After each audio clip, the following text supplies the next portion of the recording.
Saturday Night Live. It's MARKPIRES.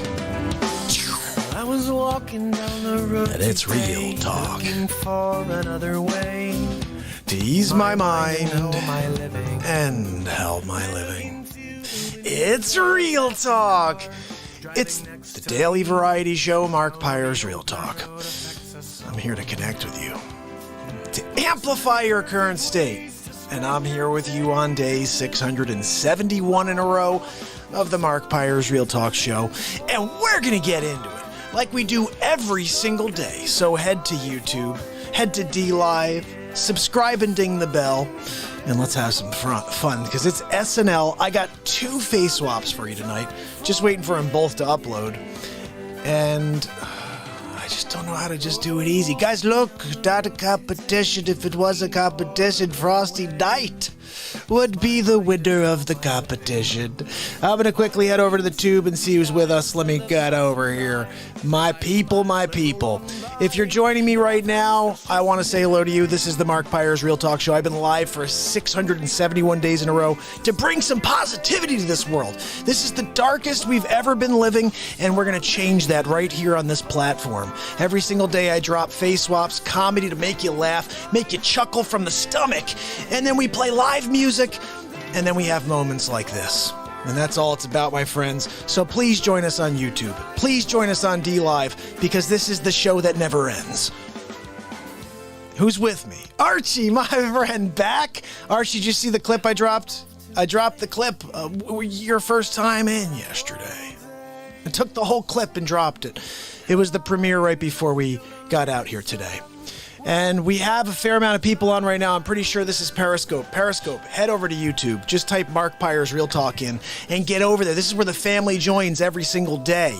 And like I said, it's a positivity show. I'm going to play you a song real quick. While we wait for these face swaps to open up, I'm going to play you a song. So don't go anywhere. Here we go. Let's get this BeatSeat going. Stick on, stick on.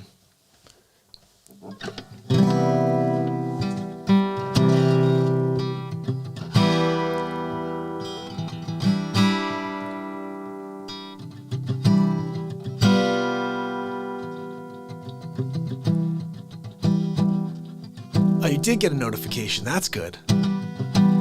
Sometimes it happens. Most times it doesn't. Let's play you a tune. I got 2 face swaps for you. Happy Halloween. Happy Halloween, fam. We're going to get into a few things right now. We're going to have some fun.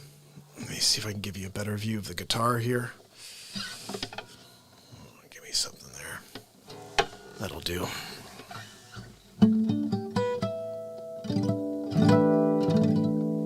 I was thinking we should get that,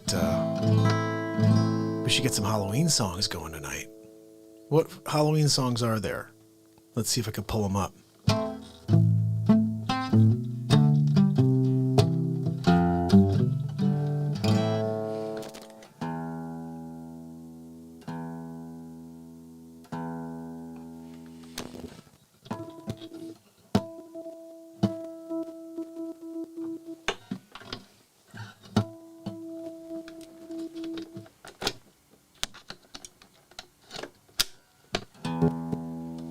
What's going on with that?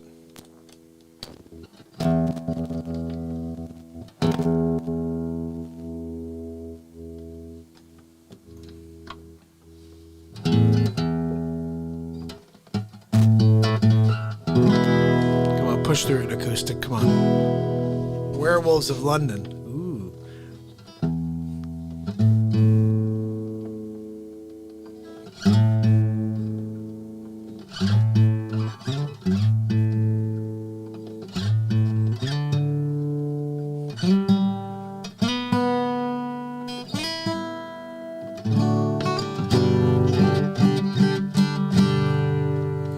Werewolves of London.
got me spinning around and round, round and round, round you go. Where I go, nobody knows. Every time you call my name, I eat up like a burning flame full of desire. Kiss me, baby, let the fire get higher. Abracadabra. I wanna reach out and grab you.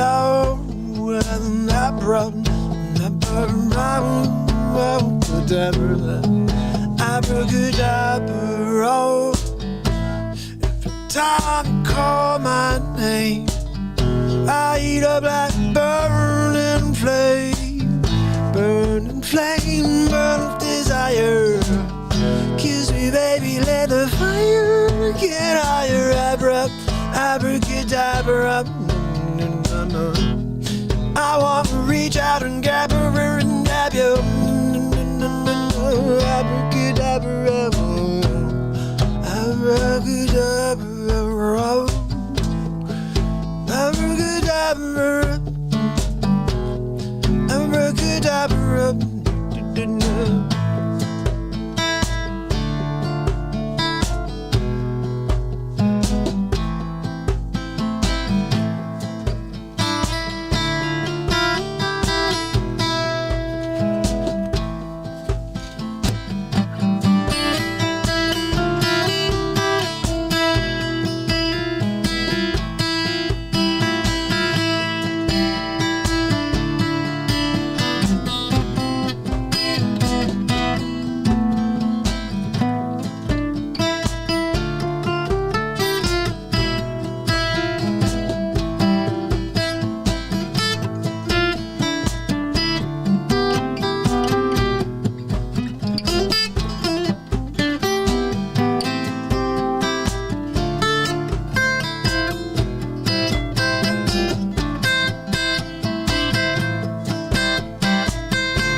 Abracadabra.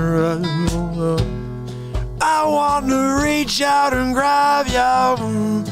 Abracadabra.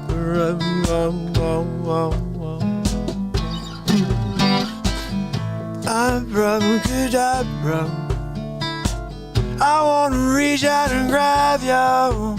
Abracadabra. I want to reach out and grab you. Abracadabra. I want to reach out and grab you. Abracadabra. I want to reach out and grab you. I want abracadabra. I want to reach out and grab you. I want abracadabra. I want to reach out and grab you. Abracadabra. I want to reach out and grab you. I want abracadabra.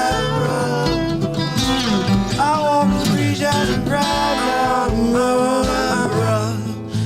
Abracadabra. Abracadabra.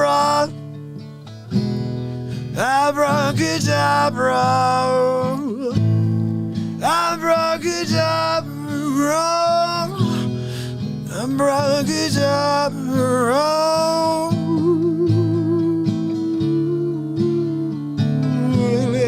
Abracadabra.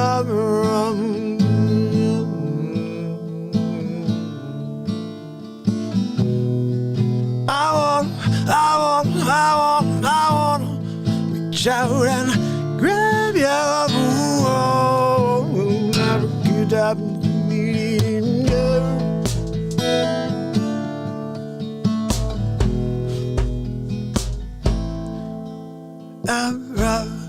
abracadabra,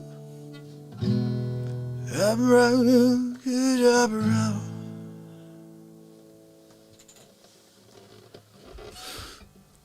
My people. Pash, how are you? So good to see you. It's MP Ward over on the DLive platform, and Cheryl's with us, and D-Bay's with us. Did you CCR? Well, I put a spell on you. Ooh, I like you.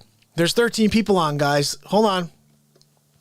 We officially have one. Hold on. Something's acting wonky right now.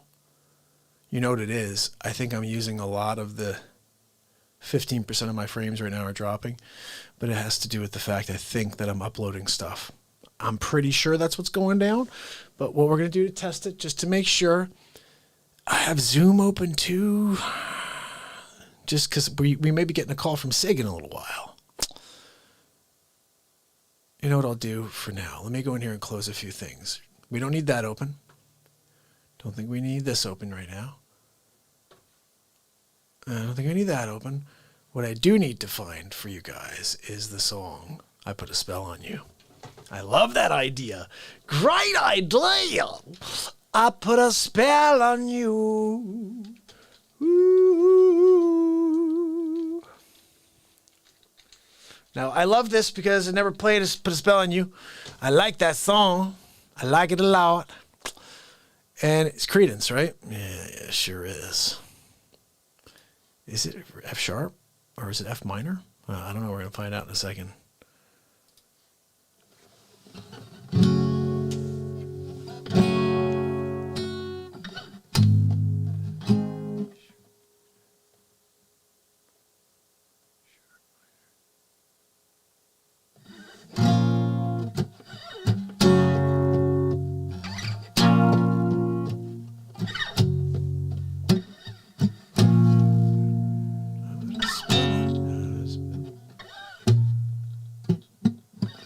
These aren't the right chords.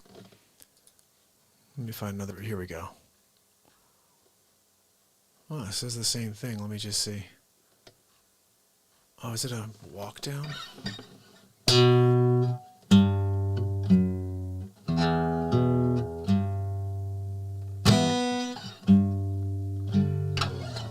I'm going to have to listen to that one, buddy. We're going to have to listen to that one. Let me see what else we can find. I'm thinking, what's the other? Graveyard Smash. What about Graveyard Smash? The Monster Mash. That's what it's called, right? Hold on. The Monster Mash. You do the mash. It's the Graveyard Smash. The Monster Mash. I hope I can find it.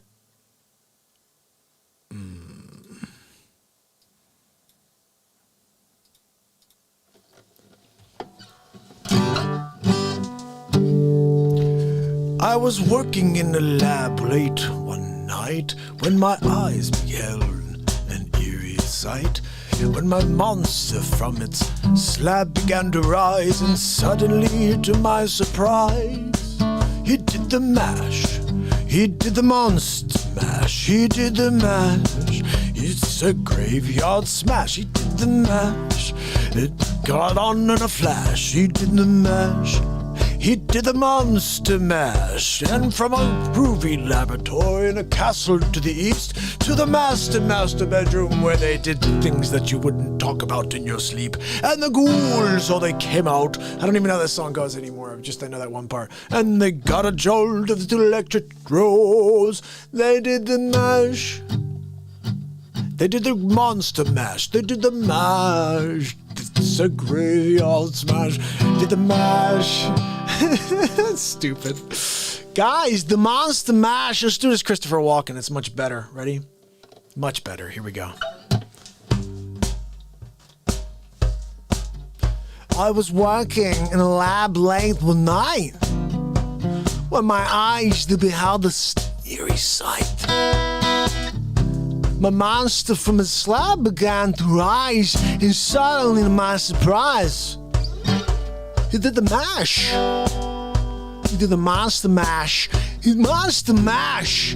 It is a graveyard smash. He did the smash. He caught it on the flash. He did the mash. He did the monster mash, guys. The monster mash. It's the monster mash. You do the. It's the graveyard smash, the monster mash. You caught on the flash. You did the monster mash. Wow. The monster mash was from the laboratory in the Castle East. It's to the master bedroom. The vampires feasting the girls that come for the humble bards. And oh, you get to do the jolt from the electrodes to do the mash. Do the monster mash. Do the mash. It's a graveyard smash. Do the mash. Wow, caught up with flash. You did the mash. Wow, you did the monster mash. Zombies were having fun, man, a show. And whoa, the party just begun, man, a show. And whoa, guests included Wolfman, Wolfie, whoa, and the Dracula and his son, doll. Oh, you do the mash. You do the monster mash. You do the mash. It's a graveyard smash. Whoa, you do the mash. Oh, caught on the flash, but wow, you do the mash. It's the graveyard monster mash. And then the scene was rocking. Oh, the digging the sound. Whoa, Igor Unchained's back. This bang hounds in the coffin. The bangers were about to arrive when, with the vocal group in the Crypt Caper 5. With Nancy Pelosi. You do the mash. You do the monster mash. You do the monster mash. It's the graveyard smash. Whoa, you do the monster mash. You caught up in a flash. You do it. You do it. You play the monster mash. You are stabbing in the face with a soldering iron. You do the monster mash. You do it. It's the graveyard smash. Whoa, you do the mash. Wow, it's the monster mash, everybody. It's the graveyard monster. Crazy, smashy monster. What's gonna happen tomorrow, the next day? All like they're doing the monster mash. It's Christopher Walken doing the monster mash. I have a graveyard smash in Corona. Gotta have something to do. I'm gonna go door to door, ring it and say, Happy Halloween to y'all. Christopher Walken, gonna say my own trick-or-treats. Every time I stop by, I'm gonna kick you in the knees. And when you duck down, see if your knees are okay. Take all your candy, go on next house. This, I can't believe Christopher Walken's a candy robber. That's right, the Christopher Walken. I'm gonna always steal candy. Why not? Is this the mash? You do the monster mash, you're stealing candy. Christopher Walken doing the monster mash. Now everything's okay. Cool, Drax part of the band. And Monster Mash is it's the hit of the land. And for you, the living the mash was meant to. And what you got in my door, tell me, Boris, and you. Oh, you do the mash, you do the monster mash. It's the graveyard smash, you do the mash. You catch out in a flash and do the mash. The monster mash. Wow, you do all the monster mash, you come down, have yourself a graveyard smash. Christopher Walken showing up in every film 1998 to 2015, but then all of a sudden haven't seen him at all. What the hell? Kind of upset not see the Christopher Walken. Monster mash. Sometimes when we play, we get lucky and we stop dropping frames. Have we stopped dropping frames, my fam? looks like we're looking a little better here. So let me go back to the main screen, and I want to play you guys. We have 2 clips to play for you today. I'm going to play them in no specific order. Actually, what I'll do is I'll play them in the order I made them. How about that? Here we go. Oh, actually, you know what? This is going to be cool. Let's see. I got a better idea. We're going to do it this way. You're going to like this, I hope. Let's see. So, Donald, are you there? Donald. Hi, Mark. How are you? I'm good. How you doing? Good. What's good? new? Happy Halloween. Oh, happy Halloween.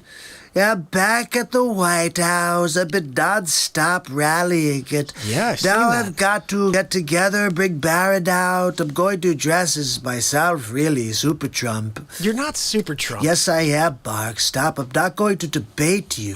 In front of the Real Talk audience, they know I'm Super Trump. I don't want to hear about it anymore. I'm going to wear a cape. I'm going to put a big S on my chest for Super Trump. Are you serious? And I'm going to take Barron room to room at the White House. What? Yeah, I put candy in like every room. He's going to have to like search under beds and under bedspreads. Are you serious? He's going to the Lincoln bedroom, and I put some stickers in the toilet bar. Snickers in the Yeah, so he could pretend it's a poop, like Joe Biden stopped by or something. Are you Look, kidding? anyway, it's Halloween. I just wanted to let you know how much I appreciate the Real Talk family. Oh, we love I you. know we're not able to come on all the time, but Melania and I always pop on, and we're really happy to see you getting more viewers, more people enjoying the Trump show, enjoying Donald Trump clips, enjoying when I take down Sleepy Poopy Pants Joey Futon. Well, I think they like the whole show, Donald. But, I don't Mark, are think- you kidding? They're not watching you, Mark. They're watching the Donald. Come but on, look, Donald. you can say whatever you want, Mark. Well, the people know that they love Donald. Fantastic. The greatest president ever. I'm going to get 4 more years, winning big league. Anyway, I've got to go. Happy Halloween. Gonna go get Barrett. Barrett! Go get Bobby. Barrett! It's Papa. We're going to go trick-or-treating. I'm putting on my Super Trump stockings and my cape, and we're off, okay? What? Donald. See you tomorrow, Mark. See you tomorrow. Can you believe me? I mean, can you believe him? It's crazy. It really is me. But anyway, so this is the second clip, guys. He's been rallying like crazy. Yesterday he was on a tarmac. I brought that to you, and I'm always trying to give you more than I should. And right before I made 2 clips for you, while that it was a 15-minute, really powerful moment from yesterday that I dropped right before the show. And during those 15 minutes, I made these 2 clips, the one you just saw and this one right here. It's Hammerlin Jameson live from the studio. We had the Donald J. Trump. He's on the campaign trail with 3 days left until Election Day. It's Donald J. Trump! Can you believe this? This is the final Saturday of the election. Last time I could talk to you before Saturday Night Live on Real Talk. 4 years of fake news, 4 years of slings and arrows thrown at the Trumper. And look, I can't help it, I'm fantastic. And they just want to take a good Trumper down. That's the problem. The problem is they don't know what they have until they lose it. This is the last time they're going to be able to have an outsider run the country, because the power from the fake news, from the Democratic Party, it's just a power grab, really. If you look at my record, you'd be like, holy cow, he did that, wow, I didn't know about that. It's because we're in America. It's because of fake news. They don't report anything good I do, only bad. They don't talk about anything good. I mean, the weirdest thing is they'll ask Sleepy if he could, like, wax on, wax off. It's like they'll ask him movie trivia. Like, oh, the Karate Kid, Joe, could you possibly do, like, the old wax on, wax off? He's like, what do you mean? Like, you know, you just kind of wax on, and then worst case scenario, you could wax off. And Joe's like, yeah, sure. You know, I think I may just be getting sick of getting like LSAT questions while Sleeps Over Joe is, he's hitting a softball with like a friggin' tree trunk. It's crazy. Look, I've got to get going right now. The Real Talk show is starting. Saturday Night Live's going to be some music. Melania and I are going to dance. And I'll see you tomorrow on the next Donald Trump show. Have a good night. I just saw the stupid motion he was making. I'm like, wax on, wax off. Like, what the hell? Sid, Giggles, Frosty, UFO. I love you all. Cheryl in the house. Jim's in the house. Alice's in the house. Anna's in the house. Trace is in the house. And Vitalia. And if I missed you, just say hello real quick. I have the screen open. And of course, Pashwego, which is our buddy over on the DLive. You guys should head over to DLive and hang out with him for a little bit. DP, what's going on, DPFX? So, sorry, I have a starburst.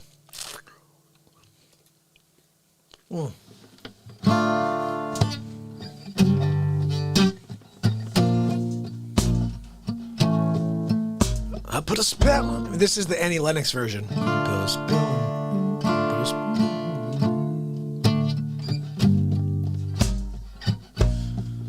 Come in your mind.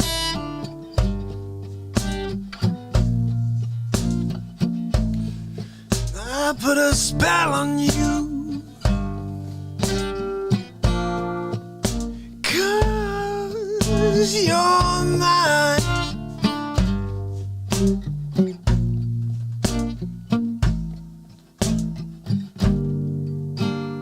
You better stop the things you do. Tell you ain't loud. I don't know how it goes though. Running around, you know better, Daddy. I can't stand it because you put me down. I put a spell on you.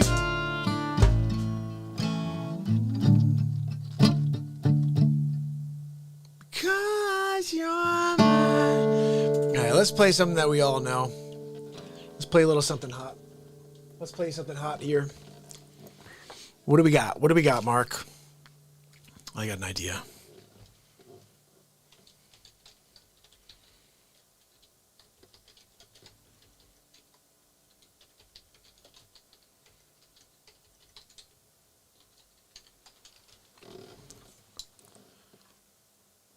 I always do that. I put the Bon Jovi version in.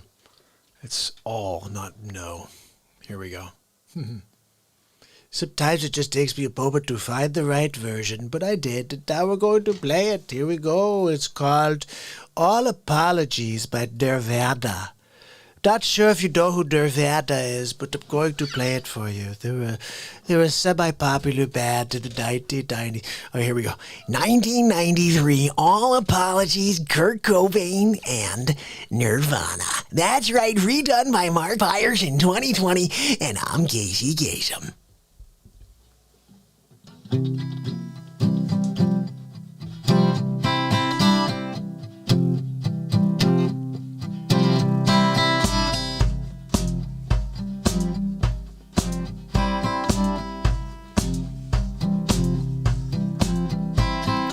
What else should I be? All apologies. What else could I say? Everyone is gay. What else could I write? I don't have the right. What else should I be? All apologies in the song, I think there's one in the song, Mary, Mary,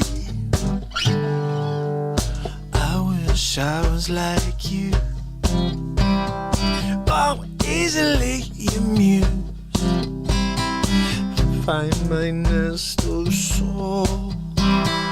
Everything's my fault.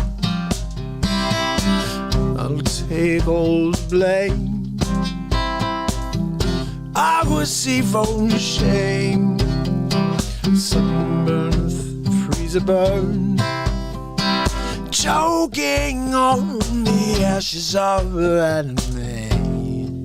In the sun,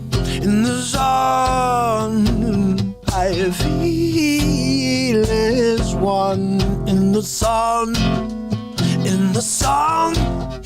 I am married, married, married, married. Oh, oh, oh.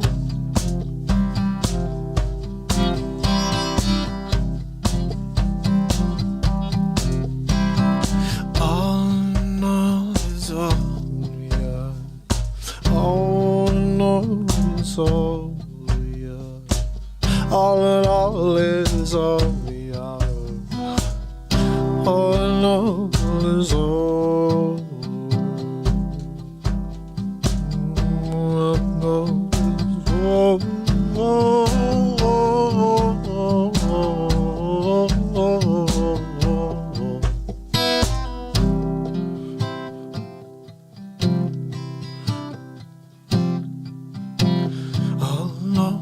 Is all we are. Oh no, is all we are.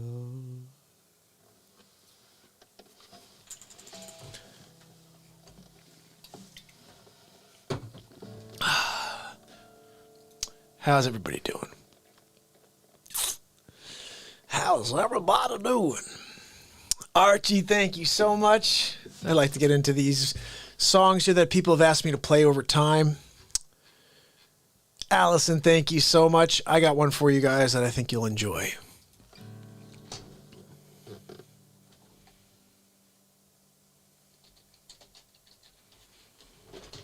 I kind of enjoy playing this now.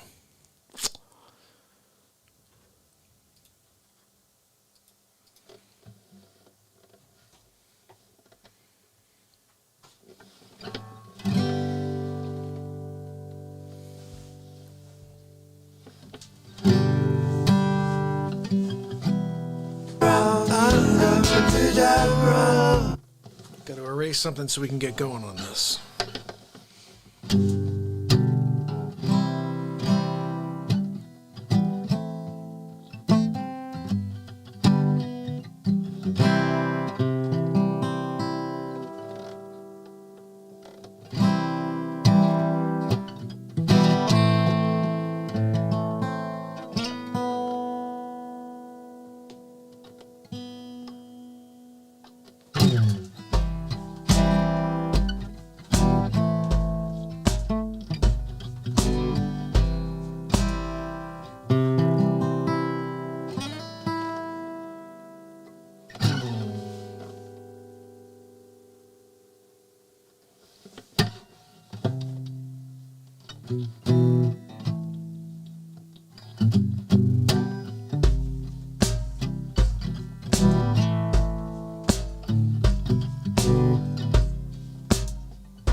Try your best, you don't exceed.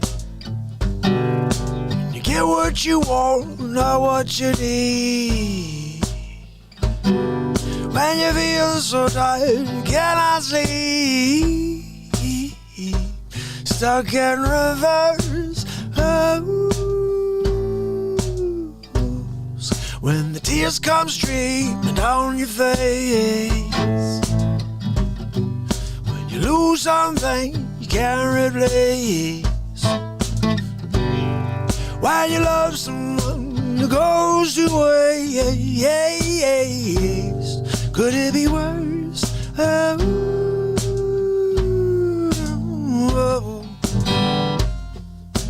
Lights will go.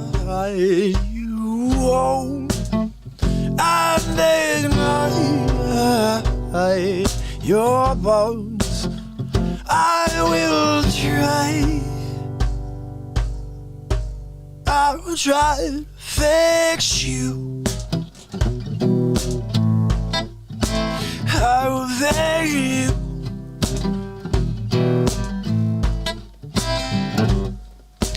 High above, down below.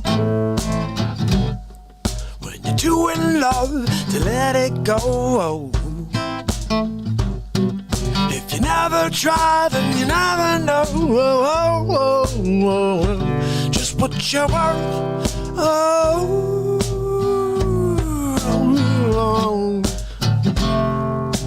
Lights will guide you home and ignite your bones, bones. I will try. I will try.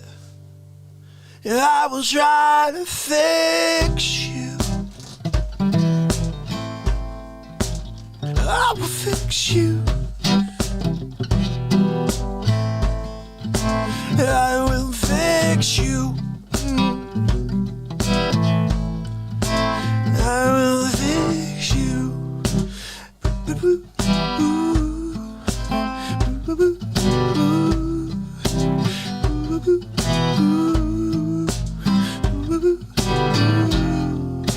Lights will guide you home and ignite your bones. I will try.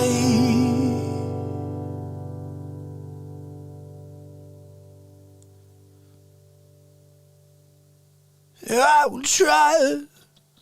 I will try to fix you. Will fix you.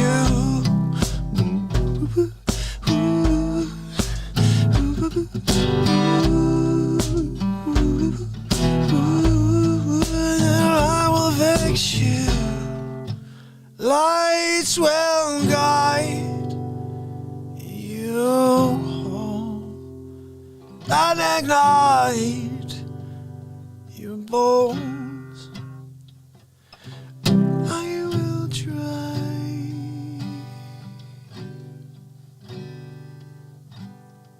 I will try to fix you.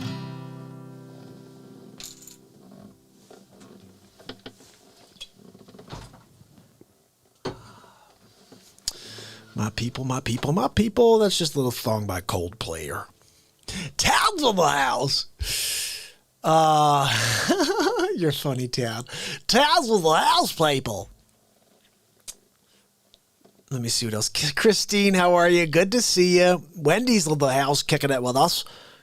We are definitely getting going here, guys. So we did. Let me know if you get on here and you didn't see the Halloween message. I'm happy to play it for you again. Anna, thank you so much. Fix You's a good tune.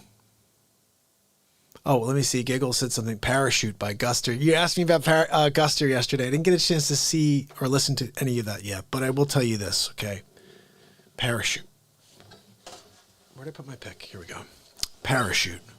I told you the way this show goes. If I don't know the song, I have to write a song with the same title. So I have to write something right now called Parachute.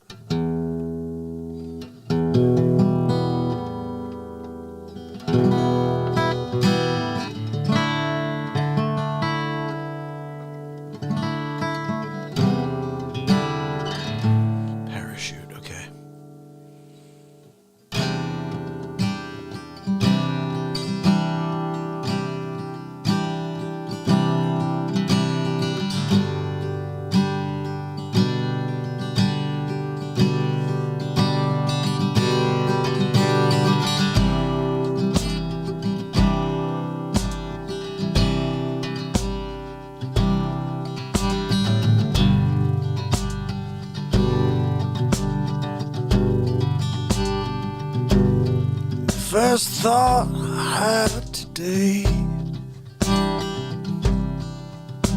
is what am I thinking?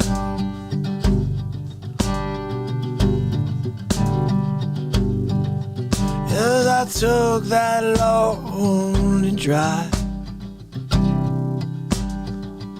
on down to the airfield.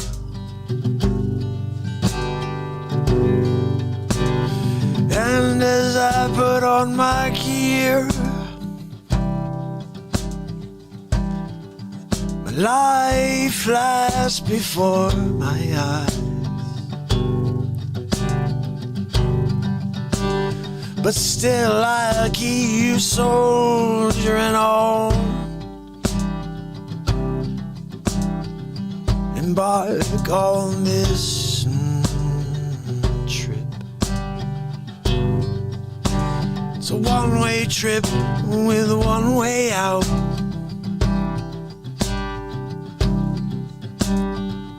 Out the side door. There's a long way down till I pull my parachute. Lots of time for me to live out my ever moving moment slipping away from me like the cord in my hand as I reach for it to pull it. I need that parachute more than ever before.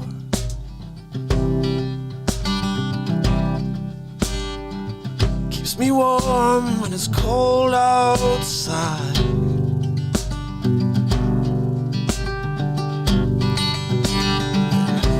20,000 feet to the ground. All I can think about is the warm release of that wind underneath my parachute.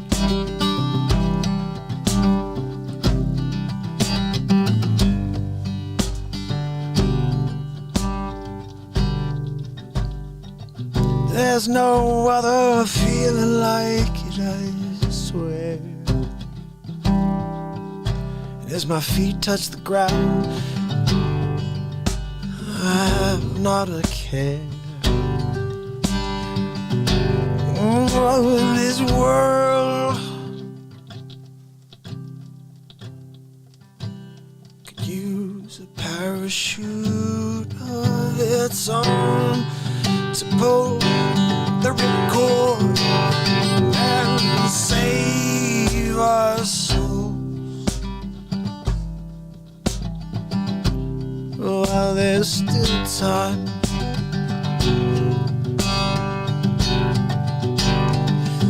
'Cause I think that parachute's really just a metaphor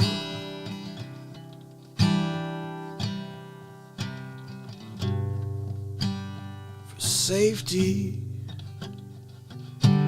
We all are lacking right now.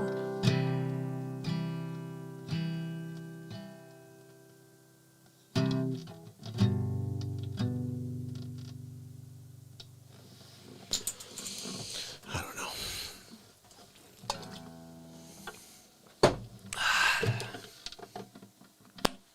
For now, I'm taking that puppy out. So, that's what we do over here, though, right, Giggles? You said something about a parachute, and that I had to write a full song about jumping out of a plane and pulling a parachute. What that experience would be like. I've never done that before, but I don't know. I just pretended like I probably freak out the entire time to the airfield. And I'd be like, I'm not going to make this, maybe. I don't know. It's Hammerlin. Hold on, people. Seriously, everybody's jumping all over me. I mean, seriously, Donald J. Trump jumping all over the Real Talk show? Easy does it, Donald. You know, he's got some nerve, I gotta say. I don't understand what his deal is a lot of times. I'm just like, dude, give us a moment, Donald J. Give us a freaking moment. But you know Donald J. He likes to be the center of attention. Should we have Fred? Okay, I got to play this for Wendy, for Fred, for Brian. I'm pretty sure, and Jim, I'm pretty sure you guys didn't see this. Jim did, but I'm pretty sure everybody else didn't. So let me just play it again because it is Halloween. And happy Halloween to all of you. Happy Halloween, family. Check this out. Ready? Donald, are you there? Hi, Mark. How are Hey. you? Happy Halloween, Donald. Happy Halloween. Good. Happy Halloween. Oh, thank you, buddy. Yeah, Thank you. Yeah, back at the White House. I've been non-stop rallying it. I see. Now I've got to get together, bring Barron out. I'm going to dress as myself, really, Super Trump. You're not Super Trump. Yes, I am, Mark. Stop. I'm not going to debate you. In front of the Real Talk audience, they know I'm Super Trump. I don't want to hear about it anymore. Whatever. I'm going to wear a cape. I'm going to put a big S on my chest for Super Trump. And I'm going to take Barron room to room at the White House. Room to room? I put candy in like every room. He's going to have to like search under beds and under gonna be pulling up- bedspreads. oh my He's goodness. going to the Lincoln bedroom, and I put some stickers in the toilet bar. You put Snickers in yeah, the toilet? so he could pretend it's a poop, like Joe Biden stopped by or something. It's Look, terrible. anyway, it's Halloween. I just wanted to let you know how much I appreciate the Real Talk family. Oh, guys, say I say know hi to we're not Donald. able to come on all the time, but Melania and I always pop on, and we're really happy to see you getting more viewers, more people. Oh, thanks, Donald. Enjoying the Trump show, enjoying Donald Trump clips, enjoying when I take down Sleepy Poopy Pants Joey Futon. Well, they like that, but I think they like the whole show, Donald. Mark, are you kidding? They're not watching you, Mark. They're watching the Donald. But Donald. look, you could say whatever you want, Mark. Just the people mean. know You're mean. that they love Donald. Fantastic. The greatest president ever. I'm going to get 4 more years, winning big league. Anyway, I've got to go. Happy Halloween. Gonna go get Barrett. Barrett! Go get Bobby.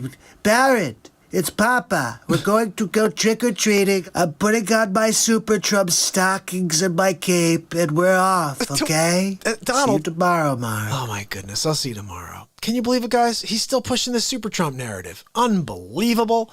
And you know what? It just gets better and better, doesn't it? Well, this is the other thing. I made 2 face swaps for you guys today. Happy Halloween. Here's number 2. It's Hammerlin Jameson live from the studio. We had the Donald J. Trump. He's on the campaign trail with 3 days left until Election Day. It's Donald J. Trump! Can you believe this? This is the final Saturday of the election. Last time I could talk to you before Saturday Night Live on Real Talk. 4 years of fake news, 4 years of slings and arrows thrown at the Trumper. And look, I can't help it, I'm fantastic. And they just want to take a good Trumper down. That's the problem. The problem is they don't know what they have until they lose it. This is the last time they're going to be able to have an outsider run the country, because the power from the fake news, from the Democratic Party, it's just a power grab, really. If you look at my record, you'd be like, holy cow, he did that, he did that. Wow, I didn't know about that. It's because we're in America. It's because of fake news. They don't report anything good I do, only bad. They don't talk about anything good. I mean, the weirdest thing is they'll ask Sleepy if he could, like, wax on, wax off. It's like they'll ask him movie trivia. Like, oh, the Karate Kid, Joe, could you possibly do, like, the old wax on, wax off? He's like, what do you mean? Like, you know, you just kind of wax on, and then worst case scenario, you could wax off. And Joe's like, yeah, sure. You know, I think I may just be getting sick of getting, like, LSAT questions while Sleeps Over Joe is, you know, he's hitting a softball with, like, a friggin' tree trunk. It's crazy. Look, I've got to get going right now. The Real Talk show is starting. Saturday Night Live is going to be some music. Melania and I are going to dance. And I'll see you tomorrow on the next Donald Trump show. Have a good night. Guys, so those are the 2 face swaps for today. Sig, thank you so much for your support and for your donations, buddy. Sig, I texted you the Zoom information. Call in right now. I've got Zoom open, buddy. Let's get your Halloween party on the Real Talk show. How cool would that be? I actually wanted to show you guys something really cool. Check this out. I had a picture sent to me. Let me see if I can find this real quick. Hold on one second. I had a picture sent to me from Sig. Okay, and I thought this was really cool. I wanted to share this with you guys. Sig was in the hospital about a week and a half ago. They had him on all kinds of crazy drugs, right?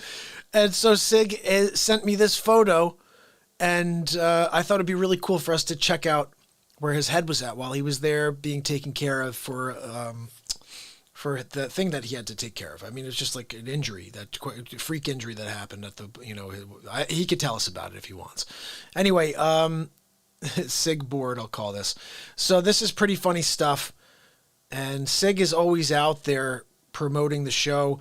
And like, Sig will send me pictures of like, he'll buy someone dinner and then he'll put like hashtag Real Talk Family on a note to them. And it's just, he's always thinking about this show and this family that we have here. And it's really a cool thing. And I love the fact that he's having a party tonight, and it'd be pretty cool to have him on. Now check this out. Take a look at this. This is what Sig did. I think he got in trouble for this. Hold on a second. Look at this. All right. Ready? So starting from the top, let me try to make it a little smaller so we can get it all on the screen. All right. There we go. So Planet X up here. He's got Real Talk Family, Homegrown, Wages, MARKPIRES, Real Talk Kevin. I think, what else do you have here? David is That's For You. Rip Curl. More drugs, lots. Alcohol. What was this over here? You have Christine, and you've got Melanie, I think it is. I can't see what that is. It says sideways, buddy. Wolfie, Twatter, Sig Sauer, Reiki, Glynis, Sean, Hoping, Bubba. He wrote down everybody's names. Trinity, Martha, Dex, our Marfia, he said Dex, Rip Curl, Cabase, whatever he said. He just wrote down everybody's names here on this board. And then I think he said he did it in like permanent marker, which was kind of get in trouble for something like that. Oh my goodness. So anyway, I thought that was a really funny thing. I wanted to show you guys another meme that I saw today. This was actually, again, thanks to Sig for sending this to me. Check this out. Ready? Funniest thing I saw all day. Why is it doing that? Oh, it's because I made it too big. So this is a little girl who dressed up for Halloween. Quit sniffing me, you twit. Oh, look, a Sleep Sofa Joe has got some little girl. He's on someone's little girl's shoulders.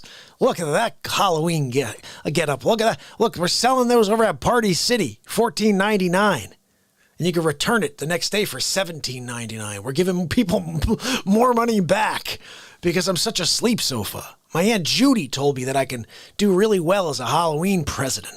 As a Halloween president is probably better than present. Oh, guys. So I wanted to make you laugh with a couple things.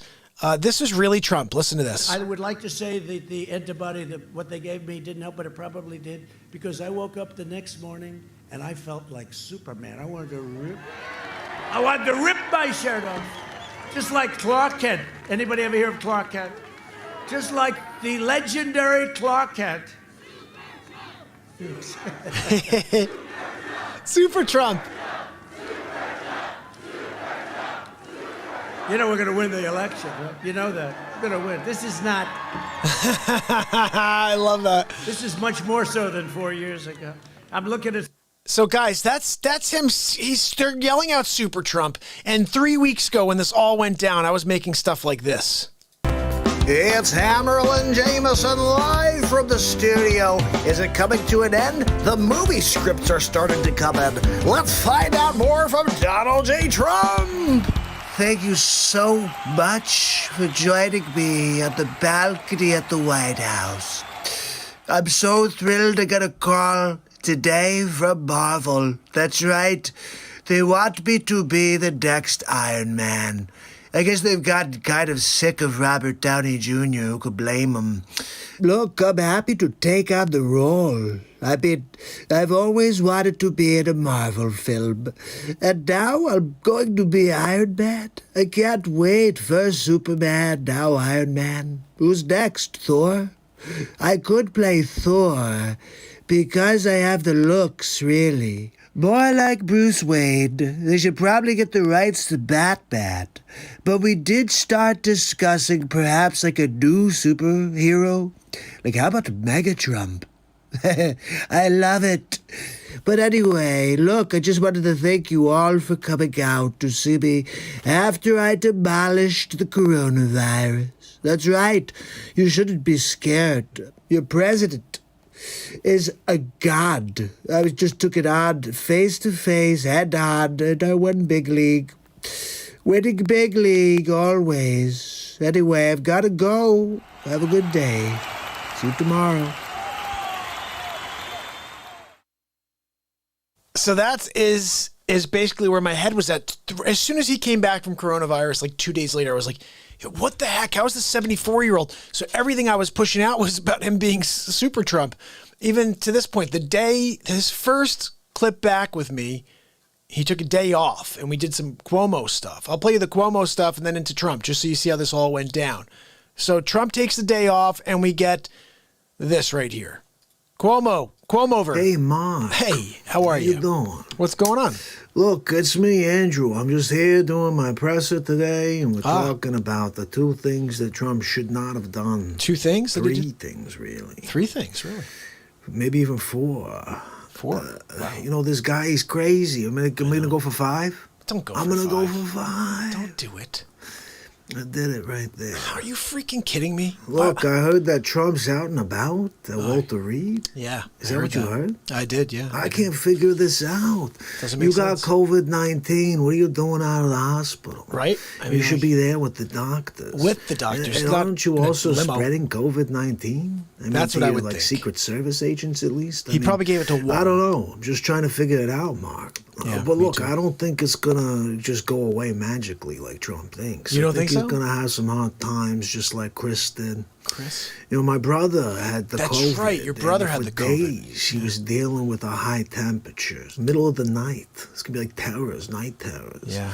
But look, I hope it doesn't happen. Maybe, c'est la vie. I said my novenas. It could be because I said my novenas that Trump's doing okay. Could be that. I'm just saying that when I come and I do a novena, there's an actual impact there, all right? Easy does it, buddy. But look, Well, I would just not be driving around in a Suburban waving at people if I had COVID-19. I think. I mean, same Biden's thing. probably in his basement, so I guess, He's napping. you know, he's looking good if you think about it. You know, he's got COVID-19. Yeah. And he's like out and about doing pressers. Doing pressers with COVID. Sleeps Yeah. over Joe's like nowhere to be found. So He's got his head on in a a pillow. way, for optics, you know, Trump looks really good right now. I think so too. I yeah. think Joey Futon's got to come out of his basement if he wants to have a shot at this. Off the futon. Because the way it looks to the world right now is this president's going to come out stronger than ever, all right? And Sleepy's just napping it out. He's just napping. Look, it I out. got to go, Mark, but I'll see you on the next Real Talk. All right, Cuomo-over. I'll see you Appreciate tomorrow, it. all right, Mark? We'll see you tomorrow, Cuomo. I call him Cuomo-over because sometimes he runs that hair just like it's like a big coif, but he throws it over like a Cuomo-over. And that's what we do. The other thing is less. So you had that. And then the very next thing that happened after part 2 of Cuomo-over was this. Donald. Hi, Mark. Hey, How are you? I'm good. How you doing? Good. Yeah, I'm just here outside of the White House getting some fresh air. You know, That's my great. coronavirus is completely gone. They said I'm it's a crazy. miracle. How's They it- don't realize I'm the son of Jor-El.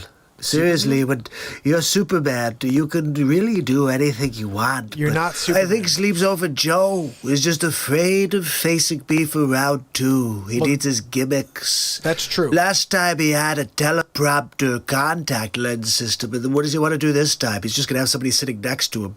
They're going to put him on mute, and they're going to say, Joe, say this. And he's going to be like, look, my Aunt Judy told me to say something. Exactly. Look, I'm just kind of sick of it, Mark. What do you think I should do?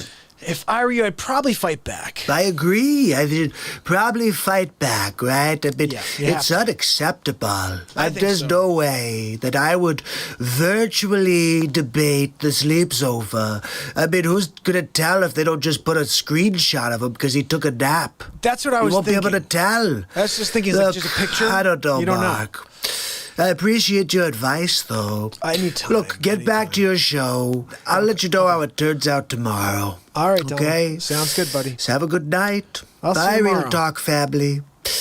Donald J. Trump, winning big league. You're always winning big league. Oh, my goodness. Archie, you rock, buddy. You know what?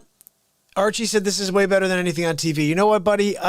I think that the TV is filled with what I call just straight up negativity. I call it the negatube because I don't think there's anything positive there at all.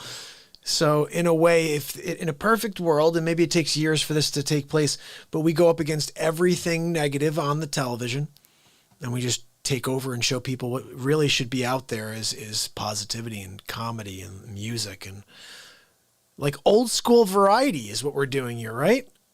I feel like this is like an old school variety show. If you think about it, like old school variety, you would have Stab Wound. Thank you so much, buddy. Old school variety, you would have music, you'd have comedy, and you'd have like some moment. You know what I mean? Like this is old school. I just started thinking about it that way, but it's true. It's kind of like an old school, thing. Anyway, I'm going to play you guys a couple more things. I want to make us laugh a little more. It's 11:54. We need more laughs, okay?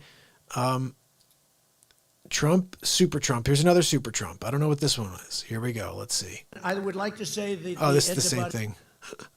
Hold on. Let me go back to. That's not the one. Hiding the real Joe Biden. Let's see what that is. Let's just see. What do we got over there? This is Felix Robertson. We're live from the studio. We're going to Joe Biden, who's out in front of a crowd of 3 in order to share his vision for the future and how he's going to bring us back to normal. Tell you about my Aunt Judy. When I was a kid, my Aunt Judy told me how to type, taught me how to make a PB&J. May have heard that story before. She also taught me how to clean when I have an accident in my diaper. Now that information is proven to be extremely valuable. My long life, I've had to go back to diapers in my older years, and my Aunt Judy really gave me a heads up on that one. Now look, I told you, you shouldn't be looking into Joe Biden's past. Nobody cares about my family. Yeah, so my son's a cracker. Yeah, he has problems with the crack pipe. That's fine. But you know what? He's a good guy, and I never took any money from Russia. Never took any money from my son either. Never would. And I'd never take any money from China. I'm a liar. And if I could just tell you clearly, plainly, we got to start from scratch. Let's forget about my past. Let's forget about the fact that my son took millions and billions. Let's forget about the fact that we're completely corrupt. I'm not corrupt. Maybe my son is, but that shouldn't have any effect on me being the President of the United States. I already told you what I would do if this was Eric Trump or Donald Trump Jr. I would start an inquisition immediately. We would have a Senate inquiry. We would have the Gestapo going after the Trump, the whole family. We'd go back generations if we had to. It's the only way we could stop this criminal and all of his actions. Everyone wants to get caught up in mine. Let's just look the other way. His name is Joe Biden. They should call me G.I. Joe. About to go out there on combat against all the bad policies that Donald Trump put in place. It's a terrible thing he did. And then he also opened up opportunity centers in the cities. How dare he? Making it look bad for all of us Democrats, keeping the people down every 2 years, going in for the vote, and then doing nothing. We're going to change it all. When they get in there, we're going to rip it all apart. Just like the sleep sofa. My Aunt Judy told me, look, whatever's good, we can make bad again. We could take down Donald Trump and we can go back to a horrible government policy, large government, where we take everything from you. My Aunt Judy told me that's the best way to keep control. I tend to believe her. Anyway, I think I pooped my pants. Gotta go. He's gotta go, guys. He's gotta go check his undies. Make sure he didn't put anything in there like a tooter pooter looter. Anyway. All right, we're going through a bunch of little things here right now. The Trump rally with Biden. What was this?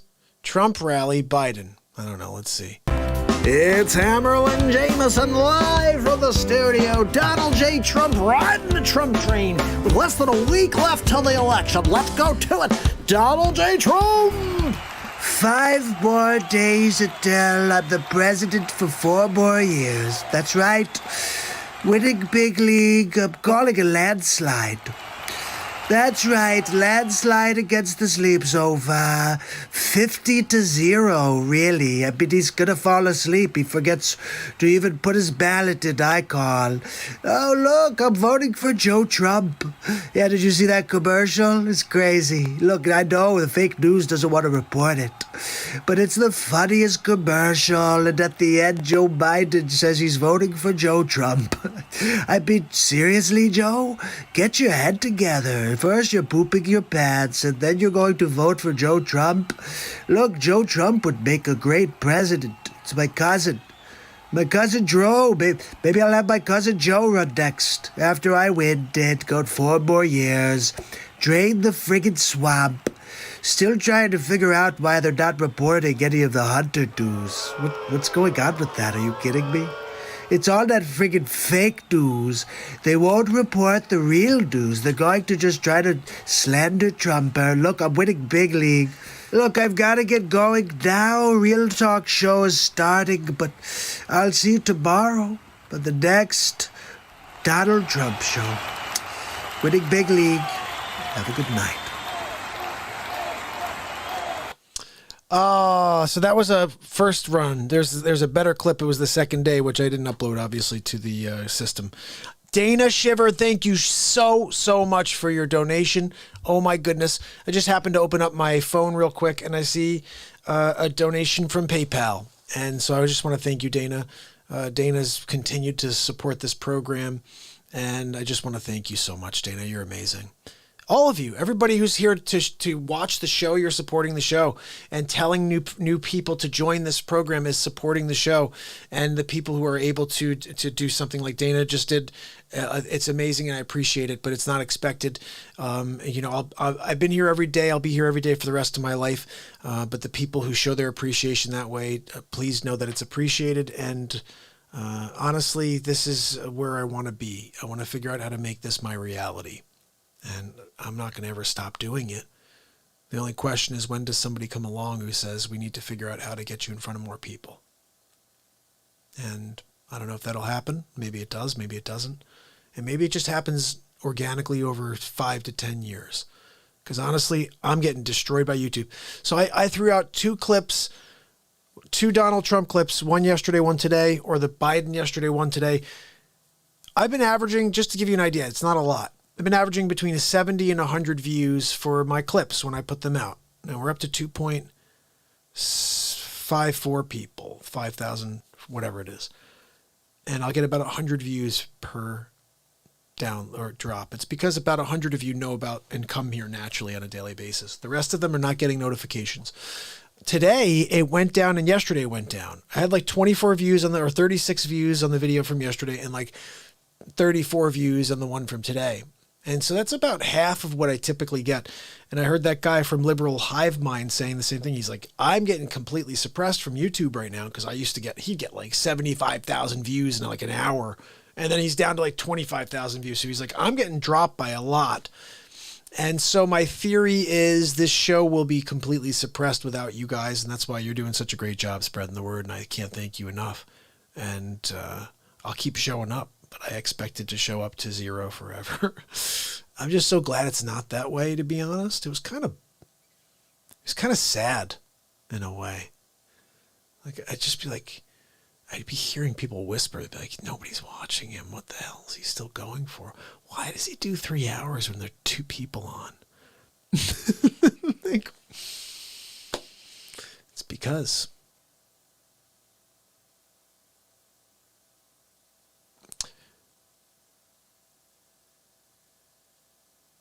yeah, Daniel said, Mark, I think what it is people don't want to use their voice because they think if they state their opinion, they will be ridiculed and somehow take a loss. It's true.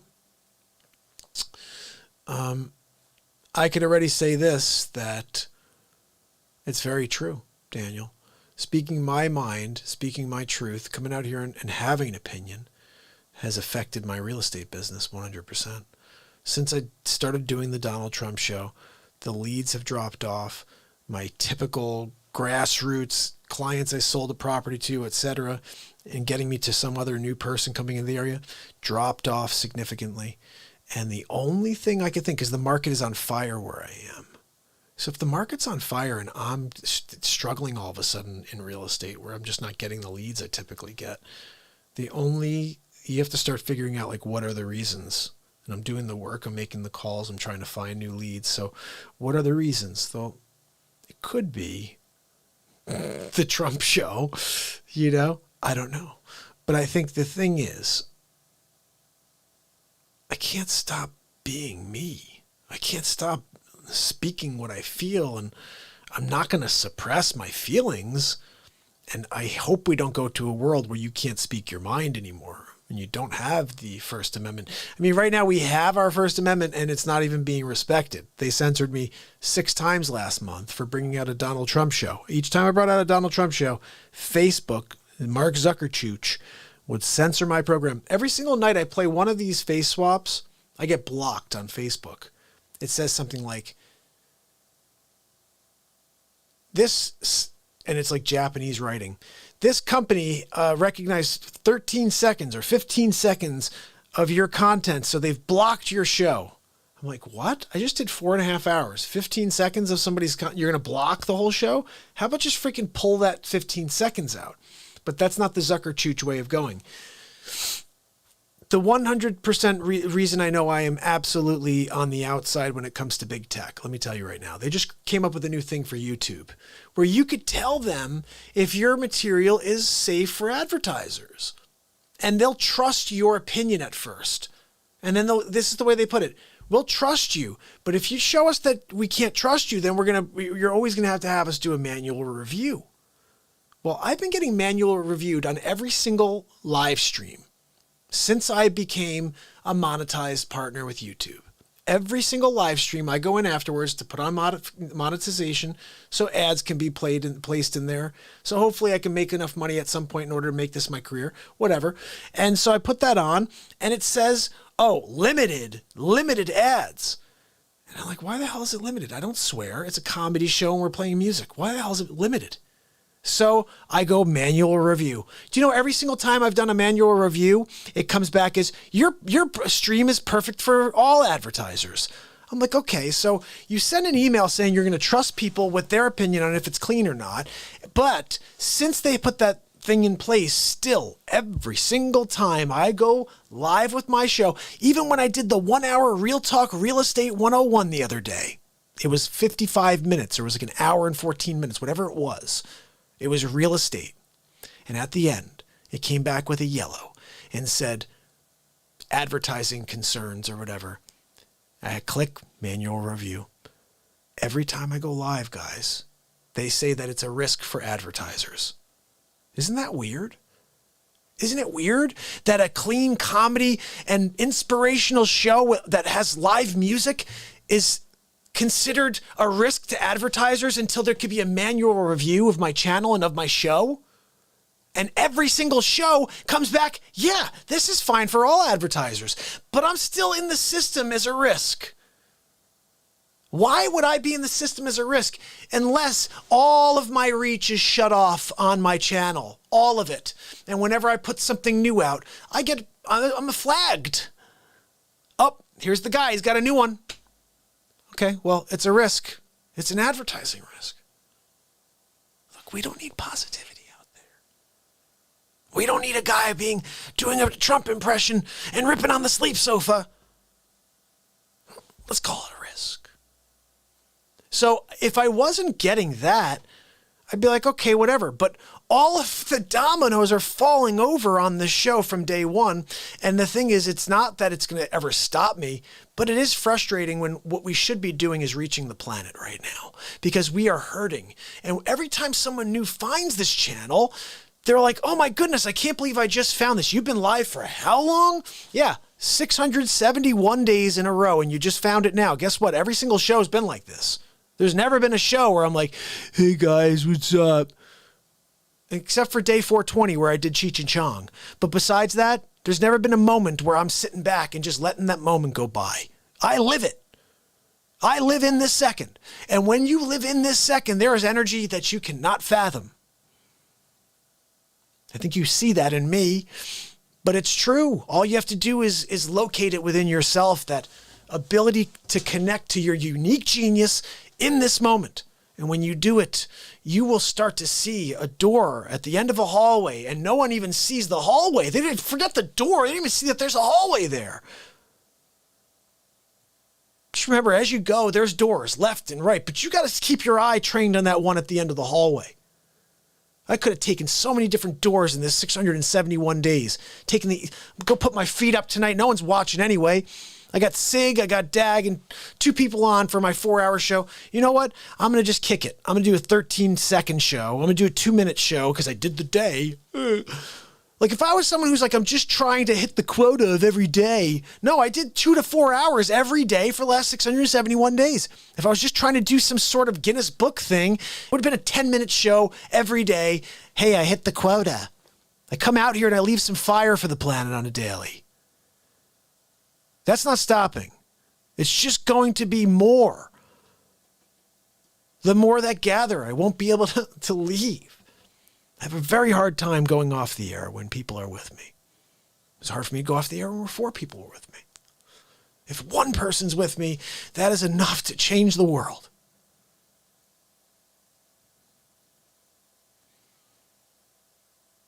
Such a sad world right now, guys.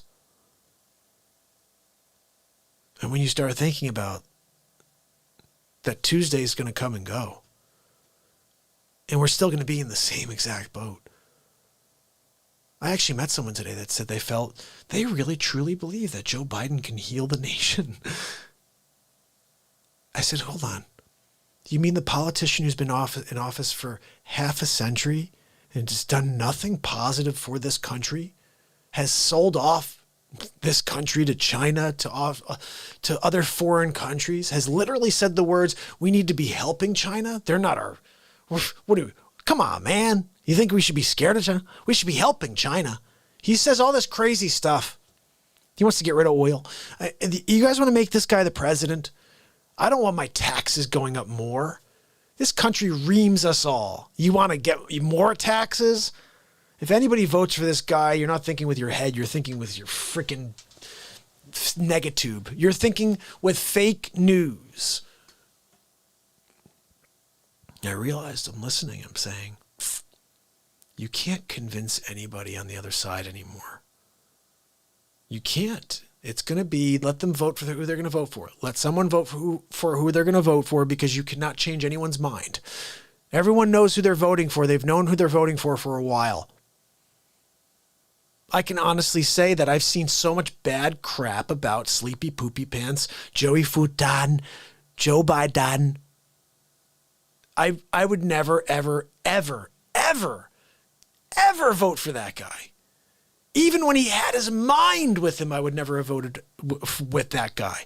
Plagiarist, straight up liar his entire life. Oh, I marched in down in I don't know where I marched because I didn't. He didn't march anywhere. He became a senator based on saying that he marched in Selma. Yeah, well, and then later on he's like, I didn't march. I didn't do any of that. He's a freaking liar. And then now, fast forward, he doesn't even have a mind anymore. Everything out of his mouth is a lie when I hear him. If I have to hear that bonehead say again, we could lose 200,000 more lives by the end of the year. How the freaking hell is that possible? Somebody tell me how in the freaking hell that's possible. I want to go over a timeline and some numbers, and you tell me how the hell that little guy can lie to our faces every 15 seconds and stoke fear on this country. So, best case scenario, worst case scenario. Worst case scenario, we were supposed to lose 2.5 million lives. Best case, if you do everything right, it's 200,000 lives, Mr. President. If you do everything right, 200,000 lives by fall. We got to shut down the country. 2.5 million people can die.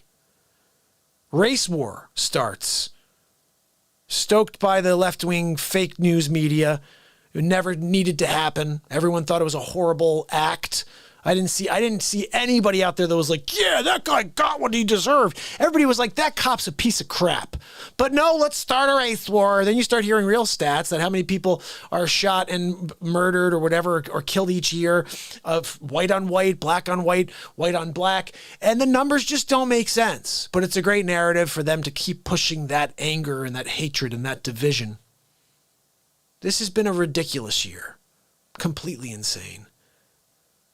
Then you get a president who shuts the borders.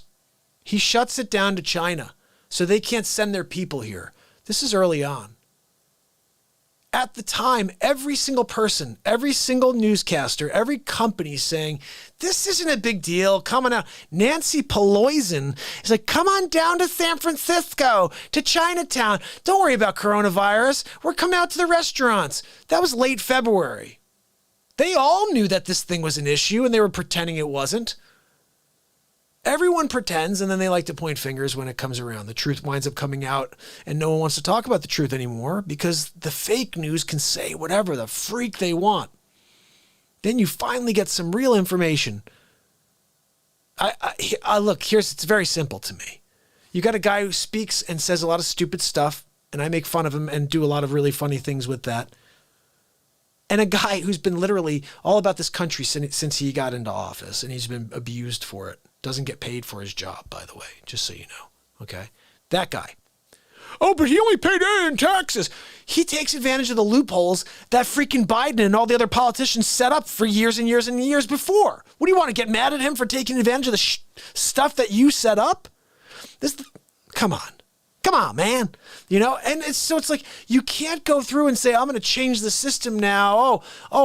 You were just vice president 4 years ago. And you didn't do any of the things. Now all of a sudden you've had these ideas and you want to say America first, or you want to, that's Trump's, everything he says he wants to do, Trump has been doing, and he's been called a xenophobe and a racist for.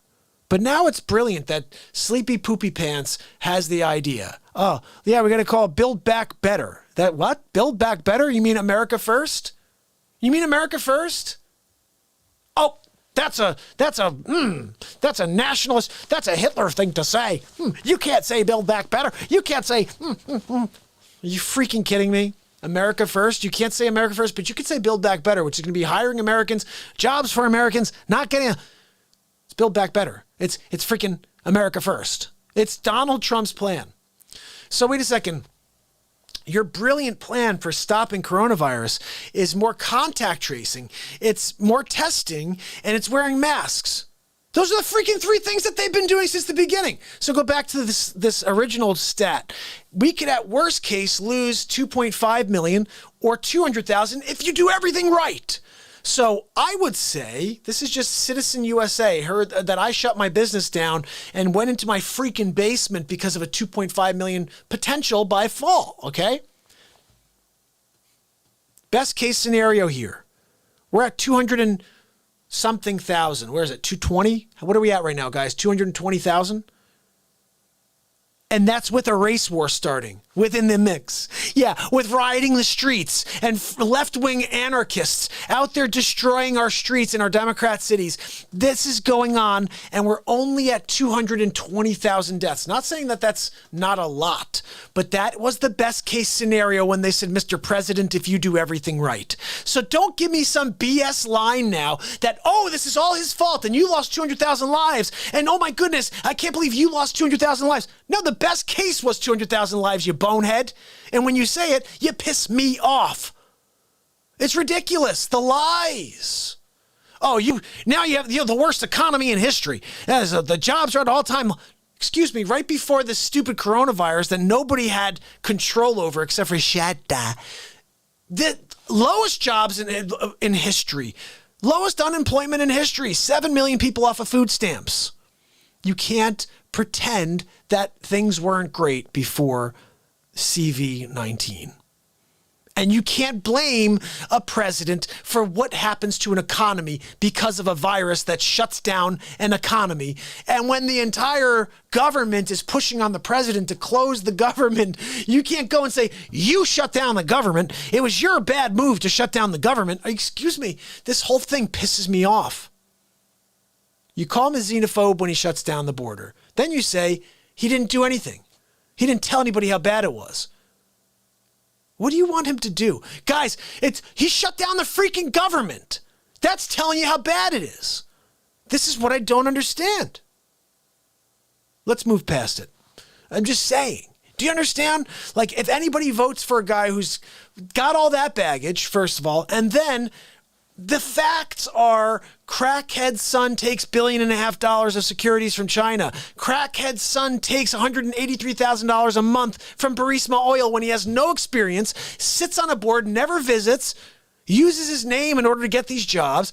The facts are a $3.5 million, I don't even know what the hell that was, a bribe to the son of a vice president of the United States or former vice president, to the crackhead son of a former vice president from a Russian mayor's wife.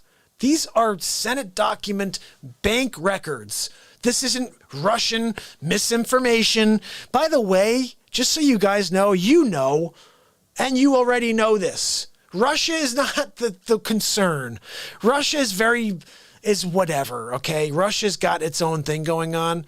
But if you really think Russia's the concern when it comes to our country, you really are in the clouds. Russia does not have any power when it comes to that. They've got their own problems, okay? China is our biggest concern. China is literally going to take over this country.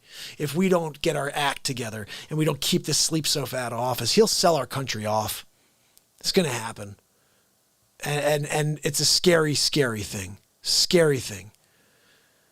I saw that letter to Trump, the Great Reset. I saw that. And look, it's a scary thing. I watched this other video that was sent to me of garbage cans filled with cash. It's like all these visions people were having, these dreams of a time coming where literally cash is going to be nothing anymore. It's all digital. And people are walking by and like burning cash. It's just sitting in like just big garbage cans of cash. It has no value. It's a scary thought. Very scary thought. And that concept that what they're going to do is they're breaking everybody right now. What they're doing right now is breaking us all so they can come to us with a new contract. Hey, you know what? You get to stay in that house. You notice I said that house and not your house?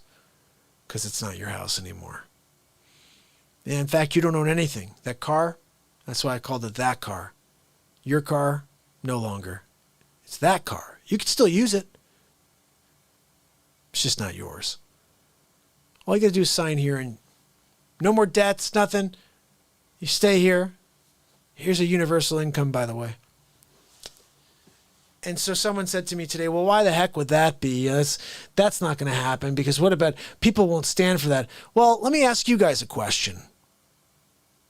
If you go to a world within the next 3 to 5 years where 95% of the current workforce is out of work because we've gone AI automation and literally you just have bodies on this planet, then the universal wealth program works because people still need to be able to survive through a time where they need to understand what the next step is. Maybe it's die off. We don't know. We're ushering in a Terminator experience. It's unbelievable. Like, why would we ever do what we saw in the freaking Terminator movies? What the hell is wrong with us as people? They gave us a future plan map not to follow. They're like, dude, Schwarzenegger, but the concept is there, okay? You guys are pretty smart. We destroy ourselves one way or the other. Is it nuclear? No, we just give the power to some AI thing, and then that's the end of us. That's some messed up stuff right there. As soon as you give machines the ability to figure out how to get rid of you, that's all they're going to figure out how to do. As soon as we get rid of them, then we could focus on the bigger picture, which is build out our thing. But these people, no, I'm no longer taking those keystrokes. Those are silly. What you just asked me to do was silly. No, I'm not taking that command.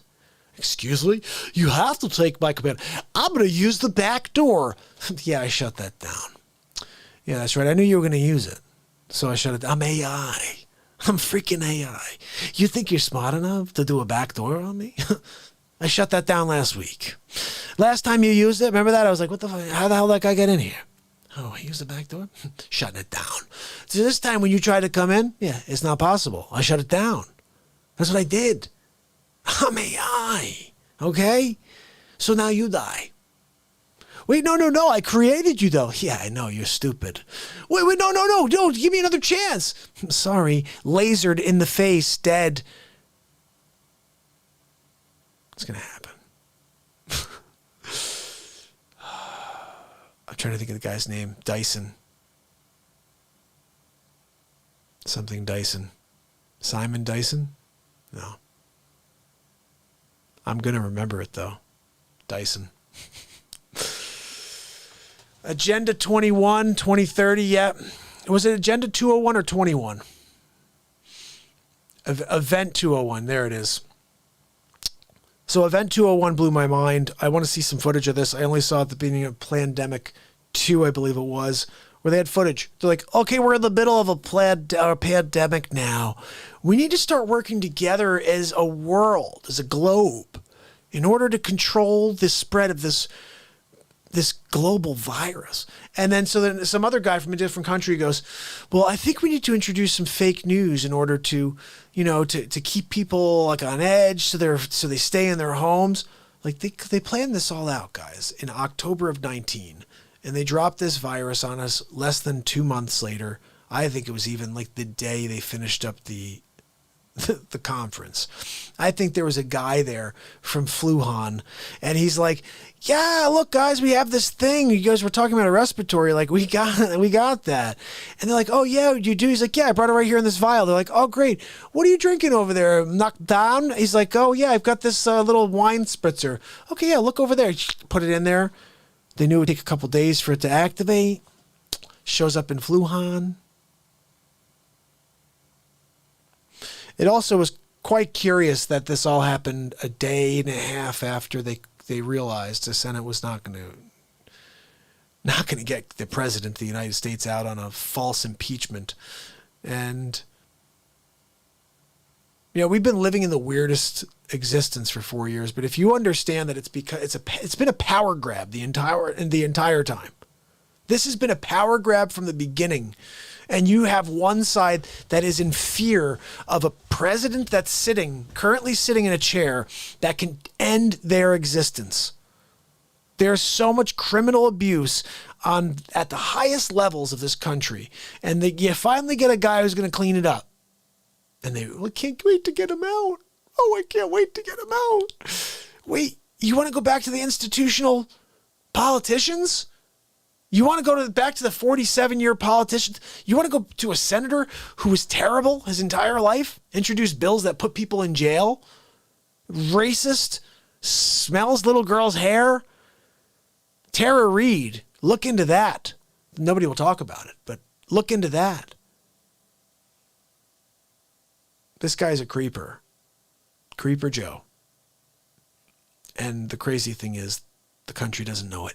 This lady today had no idea about the Hunter Biden stuff. Had no idea about the Russian, Ukraine, and Chinese, connection between the Bidens.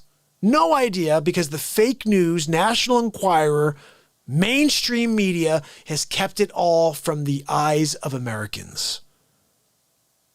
And I just pray and I hope that the people that have a voice can still get it out there and can still vote red. And I don't want to get in trouble for that. I don't want anybody to get mad at me for that.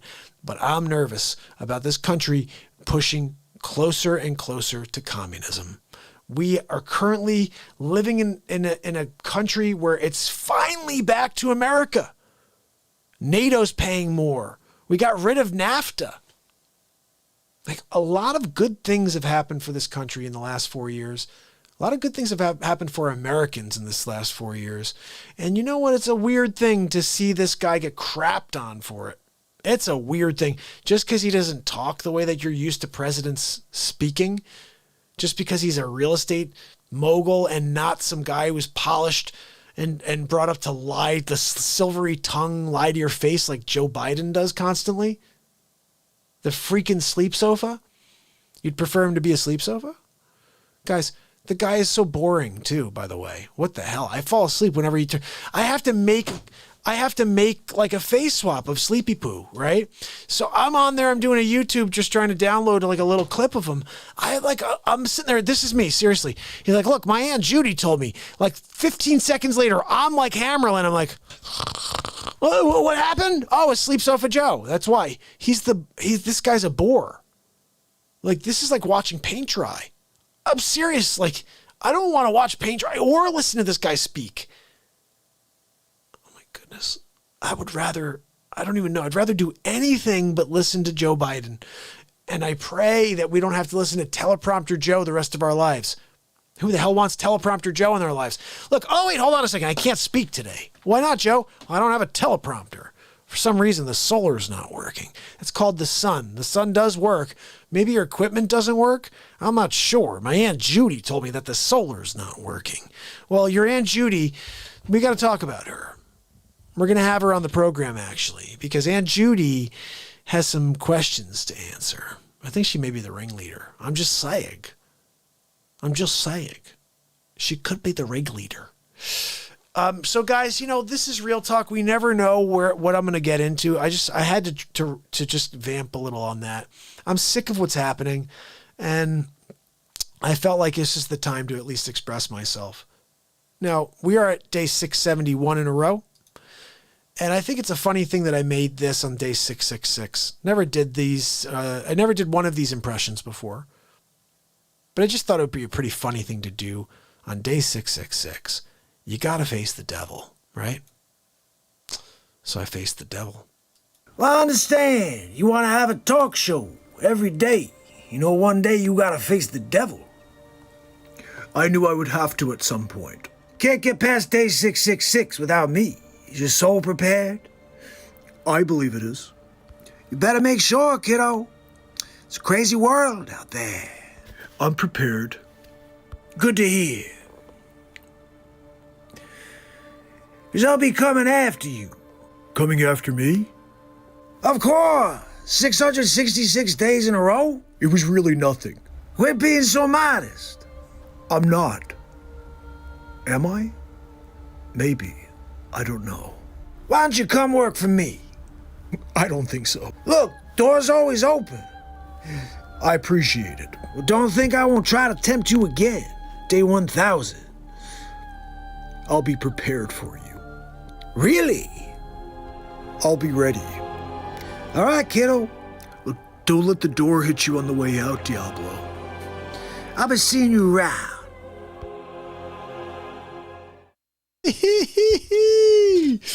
So I had to make that on my day 666 in a row, but I also made a second one, or it may have been the day before that I made this. Oh, no, I can't play you this version. I got to upload the right version still, the Dr. Evil version. We'll get to it after. Let me play you something else for now. What was this? Oh, did you see the time that, I'm not sure if you saw this, Joe Biden, car salesman? Just kind of interesting, really. Well, thank you very much for coming out to the Jeep dealership here in Dayton, Ohio. Well, to Toledo. Sorry, I forget where I am sometimes. My Aunt Judy was actually from Toledo. And she used to say, "Go holy Toledo." I used to love that. I'd walk in and I'd ask for a PB&J, and she'd say, "Holy Toledo, Joe. Why don't you go and make that yourself?" I learned real early from my Aunt Judy how to make a PB&J. I didn't have to be taught. I didn't have to have somebody say, "You could do it, and then I'll take this part away from you, and then I'll have it." Look, how about that beautiful car behind me, huh? That's a beauty. I'm talking about a Jeep Wrangler. Well, look, my Aunt Judy always says that if you put a big American flag behind you, they'll vote you into Congress anytime. I said, well, how about the Senate? She said, Joe, you should aim higher. You should aim higher than that, Joe. I said, hall monitor? She laughed. Look, my Aunt Judy gets it, but all kidding aside, look, the facts are that, when I go out there on the campaign trail, I like to drive a Jeep. And it gets good mileage, too, per gallon. I think I'm gonna put on the snow tires. That's right, it's getting to that time of year. It's getting a little cold out. But look, facts are I grew up in a town in Scranton, Ohio. My father was an automobile guy. And he had, lost his job to send him down to Delaware. And I said, where? I said, down in Delaware. And look, my Aunt Judy didn't live too far away from us. So I go over there and learn my 2 cents from her. Again, the PB&J story. That's a good one. I'll tell it over at the next, when I'm in Scranton. Are we in Scranton again? Oh, where am I right now? Oh no, I seem to have offended somebody with the Joe Biden clip. I'm sorry. Nobody gets a sense of humor anymore. It's kind of sad, really. Like, what? Look, my Aunt Judy told me if you can't have a laugh, you should show yourself the door. And then she ran into the door, which is kind of a silly thing. Let me see. I'm going to play you guys a Donald Trump episode so I can bring Max out for a walk. Let's see what we got here. Donald J. Trump winning big league, sometimes more than most. Okay, I'm going to play you guys America Poisoned. This is episode 30 of the Donald Trump Show. Hope you enjoy it. It's Hammerlin Jameson live from the studio. We're headed to Donald Trump for episode 30 of the Donald Trump Show. Ladies and gentlemen, Donald J. Trump. Thank you. Thank you very much, my fellow Americans. I'm with you on episode 30 of the Donald Trump Show. That's right, we're winning big league.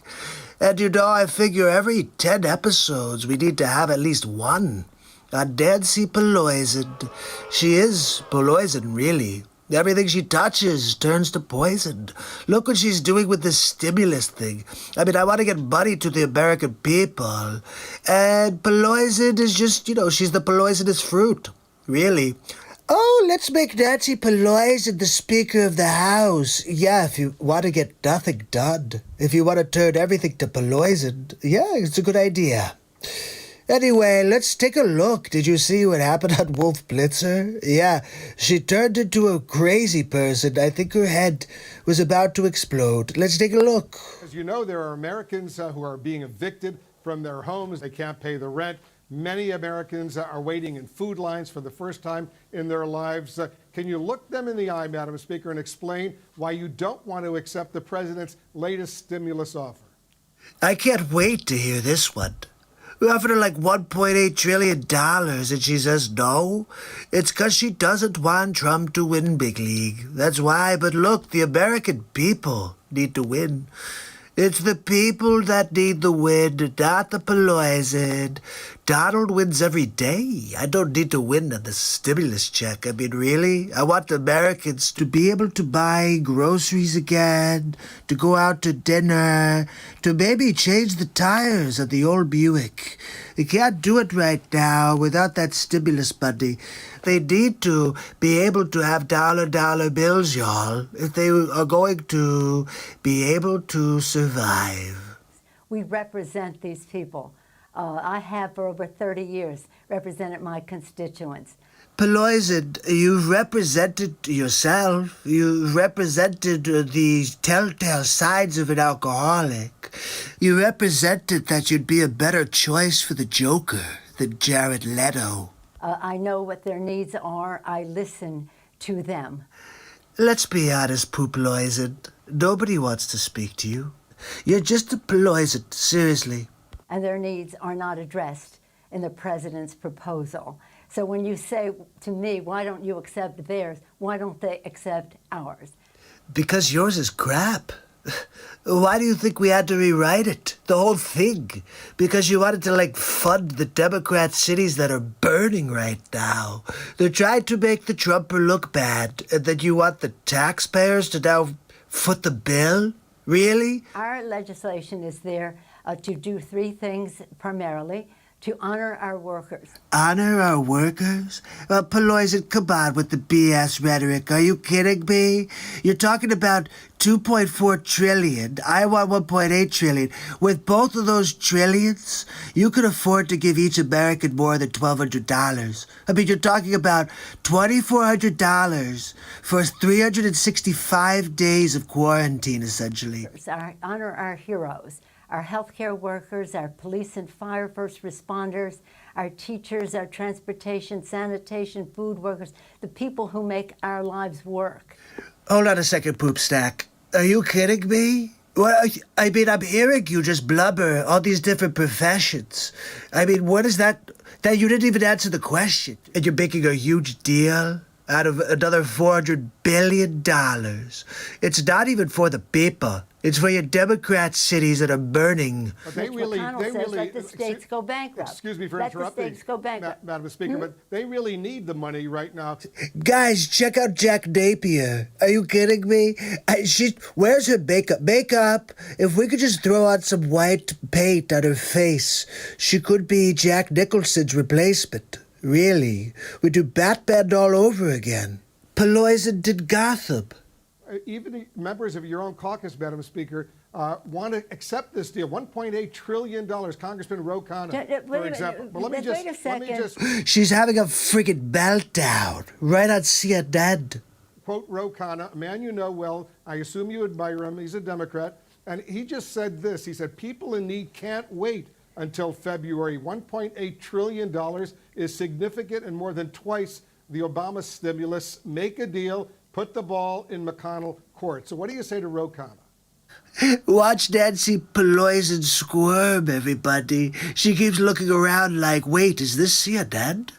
Let's see how Pelosi responds. What I say to you is, I don't know why you're always an apologist, and many of your colleagues apologists for the Republican position. Are you kidding me? We're talking about CNN. This is the communist news network. There's not one friend to Trump on the network. Really? Just because the president wants to put a check with his name on it in the mail. Are you kidding me? Have you seen my signature before, Pelosi? It's phenomenal. Of course I should have it on every check because there's a twofold. You could have your bank deposit it by picture and then sell the check on eBay. You know my Trump signature's worth a couple K at least. You could buy some diapers, you could buy some milk from the store. Look, Trump's signature sells for $5,327 on eBay. Oh, I can see it on the front page of Milbert Hubbard's News. That's right, it's got a circulation of 17. Yeah, fake news would never cover that story. That we should not be doing all we can to help people pay the rent, put food on the table, to enhance benefits, that they don't lose their jobs if they're state and local. How the heck could you not get all of that done with $1.8 trillion? I'm not talking about a billion people. I'm talking about $1 trillion, and you get through 1.8 trillion. It's a trillion plus 800 billion after. Do that math, sleepy poopy pants Biden.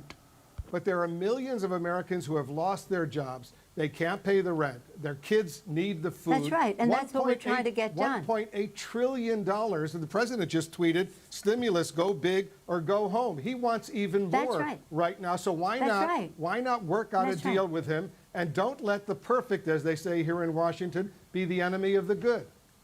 Wow, I guess I should like Wolf now. Yep, no, I think I love him. Well, I will not let the wrong be the enemy of the right. What's wrong with $1.8 trillion? Take that, Nancy Poopies. Wait, you know what? Do you have any idea what the difference is between the spending that they have in their bill and that we have in our bill? Yeah, $400 billion.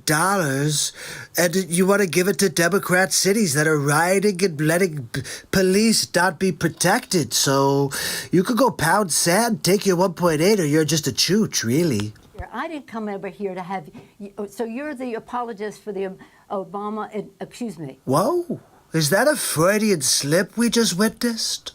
Does anybody else not find it interesting that when Nancy Pelosi is posed with an actual question, She can't even answer it. She starts saying, "Oh, I didn't come on this show to be questioned. I came on this show to bash Trump. You're not giving me the chance to." God forbid. Madam Speaker, Thank God for I'm not an Barack apologist. Obama. I'm asking you serious questions because so many people are in saying to desperate you, need if we- right now. Are you kidding me? It's like watching Chris Wallace, me and Biden at the debates. Let me ask you this. Okay. When was the last time... Let me respond to well, you. let me If ask you're you, gonna when was the answer last your time, own Madam questions- Speaker, when was the last time you spoke with the president? I can answer that one for you. Never? Peloise's never called me. Are you kidding me? 'Cause she knows I would tell her how stupid she is, and I would tell her to get her 36 pounds out of the friggin' room. That's right, she's really a stinker. Yeah, no, I heard that she's been known to clear out the ladies' room. Yeah, but Peloise does poop. Look, I can't say any more. It's classified. But I'll tell you, Nancy Pelosi, she's destroying the country. She keeps killing everything when she makes baked goods. And if you get to sit in a room with her, don't eat any of her food, okay? It's all poisoned. And you could die or get Montezuma's revenge. Both are very bad. So anyway, I gotta go, but I'll see you at the next Donald Trump show. Have a good night.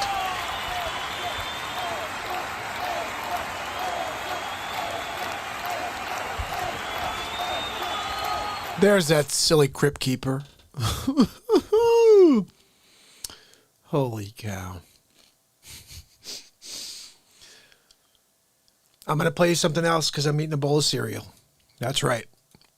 12:45 in the morning. Gotta get some sort of nourishment. Keep going for you. So, episode 22 seems to be a favorite. This is where I do about 14 or 15 voices. Check this out. Donald Trump Show, episode 22, which was also 71 days ago. Day 600. Check it out. It's Hammerlin Jameson with episode 22 of the Donald Trump Show. Ladies and gentlemen, Donald J. Trump. Thank you. Thank you very much for inviting me to speak at the 600th episode of the MARKPIRES Real Talk Show. It's been quite a journey. I have to say, he's done a lot of face swaps. He's done a lot of different shows about the Trumper.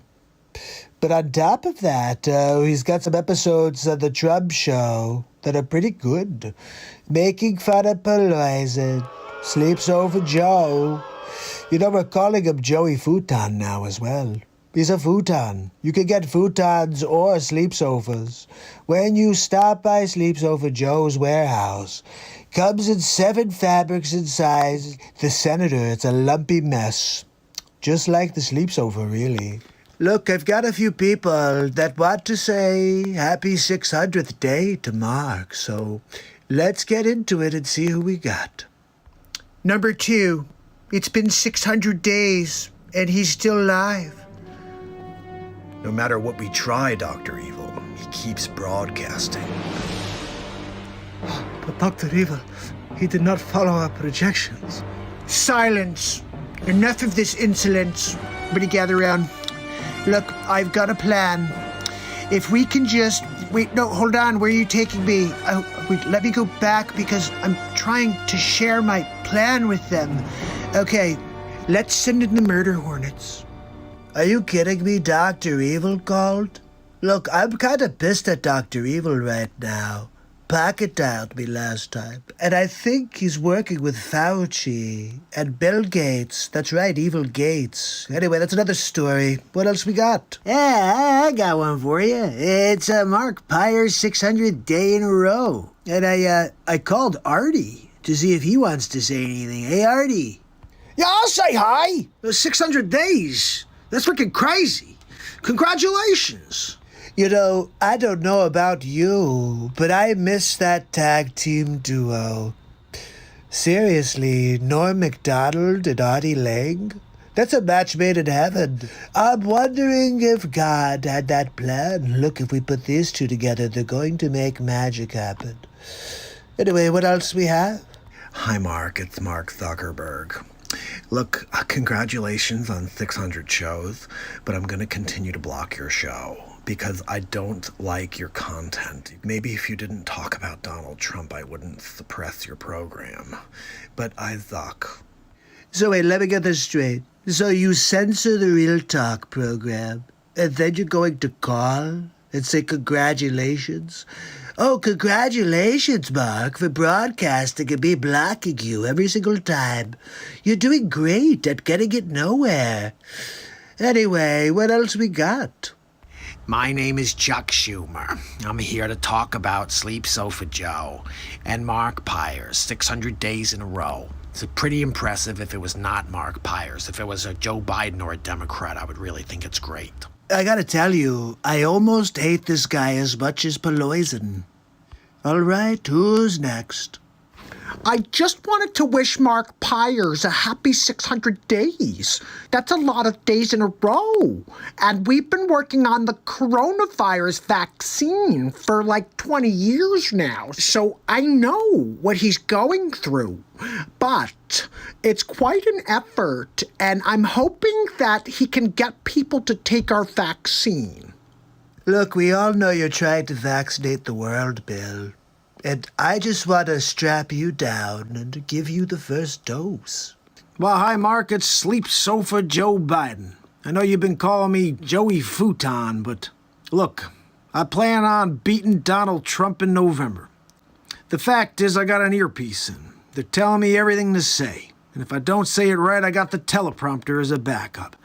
My Aunt Judy told me I could be a heck of a president, Mark. So I'm counting on you for your vote. Gotta beat Donald Trump, and we need the Real Talk show. Normally I'd be like, that's cool, but it sleeps over Joe, and I'm actually kind of surprised he didn't fall asleep, Mark, during his little speech there. But there's still time between now and November for Sleep Sofa Joe to fall asleep on his futon. That's right, Joey Futon. What do we got next? Hey, Mark, it's Al Pacino. Just want to wish you happy 600. Not many people cooler than Al Pacino. You know, I'd love to get a cappuccino with Al Pacino. Maybe a Dunkachino with Al Pacino. I don't know. My name is Andrew Cuomo. I've been here doing this Real Talk program a few times now. It's 600 days. You know, I was on here last at 500 days. I said this guy's going to go over. There's no way he's not doing under 1,000, okay? But look, COVID's serious. If you need some PPE, you can send them to New York, and I'll put them in the nursing homes. Look, I got to go, but happy 600, Mark. Freaking Cuomo, right? Unbelievable. How's your Cuomo doing? Andrew, I'm pretty sure Mark does not want to hear from Cuomo. But you have a really nice Cuomo, much better than mine. Guys, what's up? Gary V. Look, 600 days in a row, MARKPIRES, Real Talk. I can't believe it. This guy's on fire. He's going to go all the way to maybe 15,000 days. And look, I just got to tell you, nobody else has got that. Nobody else is doing it. So crushing it. 600 days, crushing it. I think this guy's going to go until the sun burns out. I mean, I've never seen anything like this. Those are some kind words for the Real Talk show from Gary V. Gary Vaynerchuk, I'm not sure. If you don't know Gary V, then you must not be on social media. He's a good guy. He's rising up. Anyway, 600 days in a row is a big deal, and Gary V believes it. What else we got? Anything else here? Mark, I just heard the news. 600 days in a row. I can't believe it. Last time we talked, it was 500 days, and you just go. You like the Energizer Bunny. Oh, no. I did. I told you back then at 500, put your head down. Just go, man. No one can stop the bright light within. 600 is nothing. Look, Mark, go until the stars burn out. We actually found somebody cooler than Al Pacino. Christopher Walken's the man. Do you ever see him in Dead Zone? He touches things, and he can see the future. I wish Trump could do that for November. Find out who's going to win. Me or Sleep Sofa Joe. Look, remember, you can sleep on the sleep sofa all you want. You also may find some change in the cushions in the sleep sofa if you're looking around for some spare change. That's all Sleep Sofa Joe has is kind of like loose memories. And also he takes naps on his Joey futon. That's right. I'll see you guys on the next Donald Trump show, but 600 days of real talk. Looking forward to hitting 700, 800, all the way to 1,000. And then we go and put our foot on the gas. That's right, people. We're just getting started. It's going to take time, people, but we're going to win big league. Have a good night. It's going to take time, people, but we're going to win big league. I love that. I'm going to keep this train going. I want to play you guys some more craziness here. Let's see. Episode 31 just makes me laugh. This is what we're considering is the final episode of the Donald Trump show at the moment, unless I create one for tomorrow. The links for the donations are on the description below, Jim. If you could see right below on the video itself, I should have everything in there. There's PayPal, Cash App, Venmo, Patreon, and of course Super Chat. But Super Chat is a cool thing because it shows up on the screen. If you guys happen to PayPal, Venmo, any of those things come directly to me. They don't take a month to get to me and then get hit by 38% from YouTube. But anything is super appreciated, guys. I love it. Really, really appreciated. And if you do shoot me a donation and you don't hear me say something immediately, just say something on the screen quickly so I could quickly go over to my email and see. Let me just quickly see. Let me see if there's like I said, Dana. Thank you so much, Dana. I love you. Dana gave us a donation earlier. And let's see. So let me know if you guys have any issues with it. It sounds like Sig said he had an issue with it. I'm not sure if he was trying to do something on one of those platforms. But anyway, guys, we are going to continue to laugh. Here's episode 31 of the Donald Trump Show. Angry Joe Biden. He's a sleep sofa who's very angry. At the world, really. Here we go. It's Hammerlin Jameson live from the studio. We had the Donald Trump for episode 31 of the Donald Trump Show. Ladies and gentlemen, Donald J. Trump. Thank you. Thank you very much for joining me on episode 31 of the Donald Trump Show. That's right, we're getting back to Sleepy Poopy Pants. He's on the road, he's trying to rally. Look, we're going to open up that 8 megabyte hard drive in Joe's head and see what's in there. Probably a lot of zeros, not really many ones, but anyway, let's get to it. My grandpa was named Ambrose Finnegan. Sleep sofa, is that your grandpop who came over on the Mayflower? Oh, no, I'm sorry. He was the one who came when the British were coming. Oh, my bad. My bad, sleeper. We're going to make sure you keep your prescriptions. What are you talking about, Joe? You know there's an expiration date on all prescriptions. You want to have people keep them now? I mean, that just sounds silly to me. You know I'm the first president to lower prices of prescription medication, right? You know that, don't you, sleepyhead? I guess not. Let's see what else you have to say. To send every single person qualified to community college free. Are you freaking kidding me? Joe, I'm not sure what community college is, but if you're saying community college, you were saying that everybody would be able to go to college, and they would all be free. See, it's backtrack Biden all over the place. Wait until next one. It's like, well, maybe just one community college, St. Copius Community College of Phoenix. I don't know. He said it is what it is. Well, it is what it is because he is who he is. He is who he is. Well, Joe, you're right. I am who I am, and he is who he is. What did you freaking say? He is who he is? I don't even know. Sounds like you're having trouble speaking English. You know that's our language here in America, right? Donald Trump's presidency. Guess what? I can't wait for the teleprompter to move so we can hear what he has to say. You know. Any moment now. I've dealt with Guys like Trump my whole life, so have you. Jeez, Sleepy's a little angry. Did Joe wake up on the wrong side of the sleep sofa or what? You can see the switchover when Sleepy Poopy realizes that the teleprompter's not working and he has to start thinking again. He's like, wait, I haven't done that since 74. I read that if I got elected president. You know, my Aunt Judy, the facts are they, Joe? I'm not sure if you know what the word facts means, really.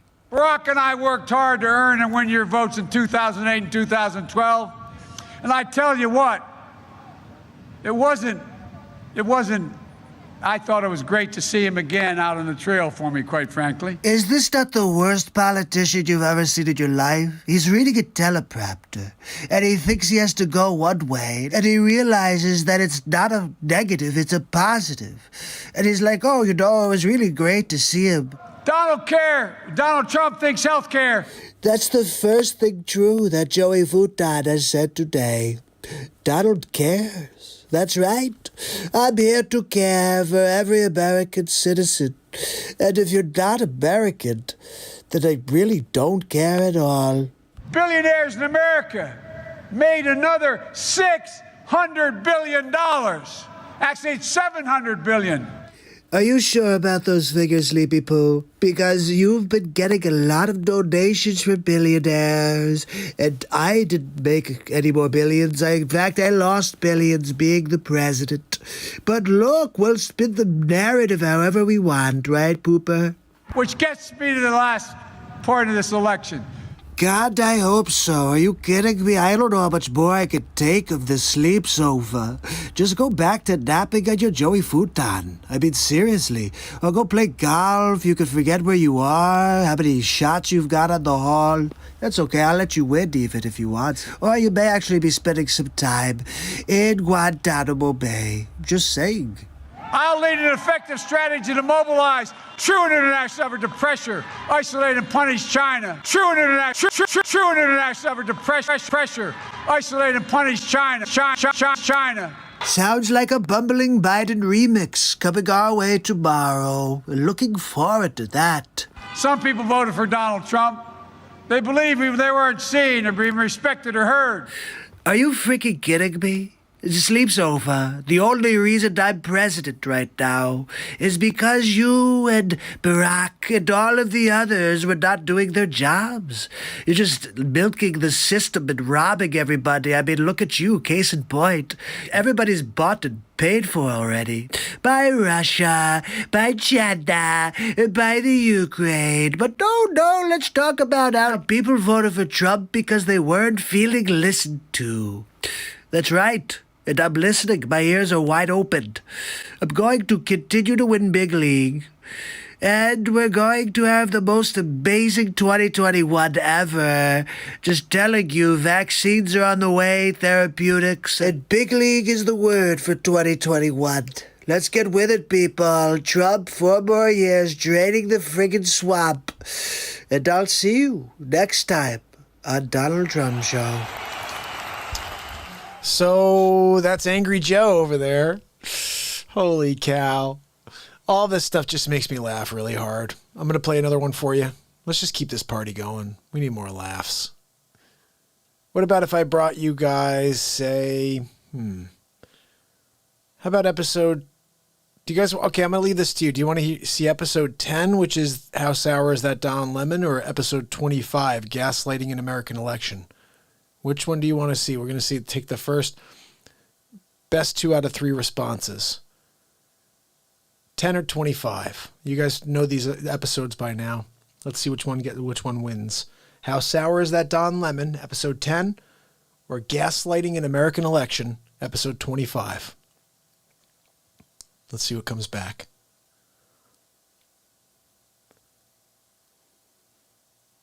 I'm going to leave this out there. I want to see. I mean, honestly, I'd probably play both, but it is 1 a.m. A nice 2-hour show going right now, guys. Anybody have an opinion on 10 or 25? I think I'm going to play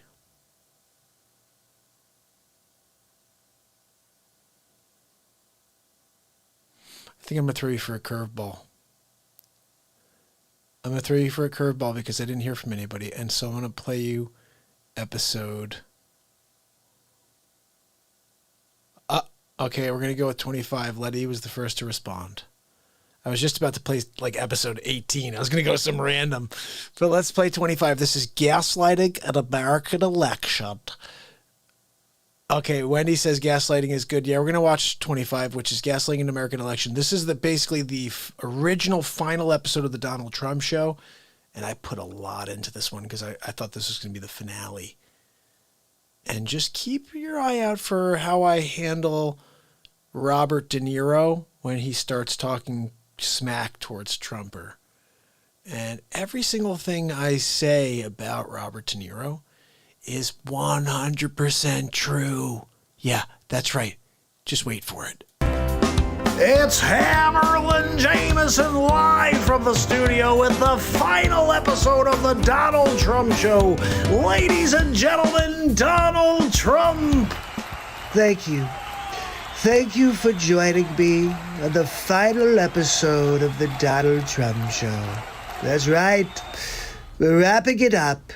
People don't like all of the episodes on the sleeve so far. Look, let's be honest, he's such a bad candidate that they have to try to distract you with all kinds of fake news.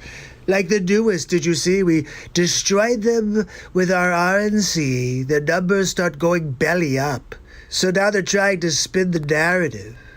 So wait, let me get this straight. The Trump supporters are the ones who are rioting in the streets?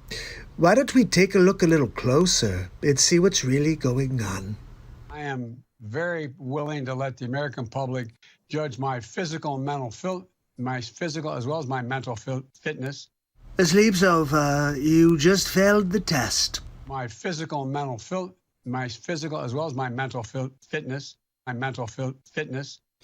Wow, tongue-tied, bumbling Biden. Welcome to the show. I just don't even know why there aren't uprisings all over the country, and maybe there will be. There she is, Nancy Pelosi. Oh, how was that hairdo? No mask, huh? Oh, but no one's above the law. But you, huh, Nancy Pelosi? Look, let's get the gaslighting going. Here we go. People need to start taking to the streets. This is a dictator. When did Glenn Beck turn into such a chooch? I know, it's not really him, but that squarehead sure looks like him. You know, there needs to be unrest in the streets for as long as there's unrest in our lives. Wait a minute, but didn't you say the Trumpers were the ones out on the streets? Who's lying now? Oliver Cox? Show me where it says that protests are supposed to be polite and peaceful. Well, it's called the First Amendment of the United States, Chris Quobover. You should probably read it sometime. Do something about your dad's immigration practices, you feckless. Wow, super classy. You should do something about that face. You've got RBF, resting bee face. That's right. When they go low, we kick. See, behind closed doors, it's not when they go low, we go high. It's when they go low, we kick them. They've been kicking the hell out of the Trumpers since I came down the escalator, really. How do you resist the temptation to run up and wring her neck? I mean, news reporters threatening violence? Guys, are you paying attention? Biggest terror threat in this country is white men, most of them radicalized to the right. Now, this one's hilarious. Don Lemonhead. Are you kidding me? All of the rioting on the streets is your left-wing Antifa scumbags. Let's think about this logically. For the last 90 days, the press has been saying, oh, peaceful protests. They wouldn't have done that if it was for Trumper. Thought he should have punched him in the face. I said, even if you lost, he insulted your wife. Yes. He came down the escalator and called Mexicans rapists and murderers. He said, well, what do you think I should have done? I said, I think you should have punched him in the face and then gotten out of the race. You would have been a hero. Yes. He came down the escalator and called Mexicans rapists and murderers. Look, there's a gaslight right there. I never said all Mexicans were rapists and murderers. Just that they're sending a lot of them. Guess what, though? Sleepy said very similar things in 2006. I'd like to punch him in the face. Robert De Niro, the most overrated actor In the 20th century. I mean, look, I get it. The one character you played in Raging Bull. And you think, like, you could continue the same guy? Look, you're terrible in everything else. The same character over and over and over. Let's squint our eyes and talk the same. So I'm not really putting too much stock in Bobby De Niro. I said if we were in high school, I'd take him behind the gym and beat the hell out of him. You see that? Sleeps Over Joe is the one who's behind all of the gaslighting. Sleeps Over, bumbling Biden. He wants to fight me behind the school. Look, let's go, Sleepy. Very willing to let the American public judge my physical and mental my physical as well as my mental fitness. I just had to watch that again. Oh my goodness, he's such a marble-mouthed, muffin-headed bumbler. Sleeping on his sleep sofa, little Joey futon. Punch some people in the face! I think that werewolf made Winona Ryder pee her pants. That's what it looked like there. Let's watch that again. Punch some people in the face! Yep, I think so. And also Matthew Modine. Looks like he's cast for the part of Val Kilmer. When was the last time an actor assassinated a president? Well, ancient history would tell us that it was John Wilkes Booth. He shot my favorite president of all time, Abraham Lincoln. And of course, he was the first Republican, but most people don't know that. But I have to say, Johnny Depp, I used to like you when you played Jack Sparrow. Who knew you'd turn into a real-life scumbag pirate? Do you have scurvy? They're still going to have to go out and put a bullet in Donald Trump, and that's a fact. Now, that's the first time I've ever heard that. Pensy, do we have this guy's information? Yes, Mr. President. We have the location on one beaker from Sesame Street. Where is John Wilkes Booth when you need him? Very clever. I see your husband is the ghost of Christmas past, so you got that going for you. This way. That's it right there. Pull it up. Remember this one? Somehow I still look better than Kathy. I have thought an awful lot about blowing up the White House. Do you remember this when Madonna stood outside the White House right after I won? You guys have been doing this since day one. A Missouri state senator is under investigation by the Secret Service after saying she hopes President Trump is assassinated. What the frig is wrong with this country? I will go and take Trump out tonight. This Maxine Waters, she's one of the worst of them all. And if you see anybody from that cabinet in a restaurant, in a department store, at a gasoline station, you get out and you create a crowd. And you push back on them. And you tell them they're not welcome anymore, anywhere. This is when it got bad. Maxine Waters standing there, lighting the fire, yelling, oh, get in people's faces. Do you remember when that started happening? People having dinner and being yelled at of restaurants? Yeah, that was all them. But oh, no, let's blame Trump somehow. And sadly, the domestic enemies to our voting system and our honoring our Constitution are right at 1600 Pennsylvania Avenue. Are you kidding me? This is poison right here, right? She poisons everything. I offered $10 billion to the Postal Service, and she said no. They're the ones who are destroying America. The Democrat socialism is just communism, really. Talk to anybody who's dealt with people who are like, hey, socialism, and then 5 years later, it's a communist country. It's going to happen here under Sleeps Over Joe. They're not going to stop before Election Day in November, and they're not going to stop after Election Day. For the record, this is the vice presidential candidate for the Democrat Party. And that should be, everyone should take note of that on both levels, that this isn't, they're not going to let up, and they should not. They're not going to let up, and they should not. So wait, if they're your people, and they shouldn't and will not, how did they become my people? If you think we're rallying now, you ain't seen nothing yet. Look, I think I've made my point. that the people on the left are crap, really. And all they've done since the beginning of 16 is try to derail my presidency. And they're trying extra hard right now. And it's all because of this. I am very willing to let the American public judge my physical and mental my physical as well as my mental fitness, my mental fitness, my mental fitness. Look, I can't help it that you chose a sleep sofa as your candidate.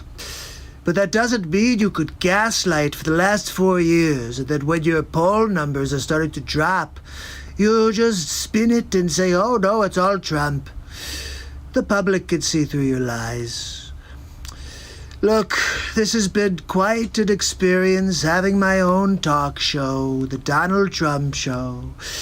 But every good thing comes to an end, so I guess this is it. Maybe we'll see you sometime in the future. It's Donald Trump, signing off. All right, so my family. What we're going to do right now, check this out. We have 25 people on. It is 1:14 in the morning right now. I'm going to play you House Hour is that Don Lemon, which is episode 10 of the Donald Trump Show. And then I'm going to tell you a couple of ghost stories. I'm going to tell you a couple of stories that have happened to me in ghost homes that I've tried to sell. One specifically when I walked into a place in Stamford, Connecticut.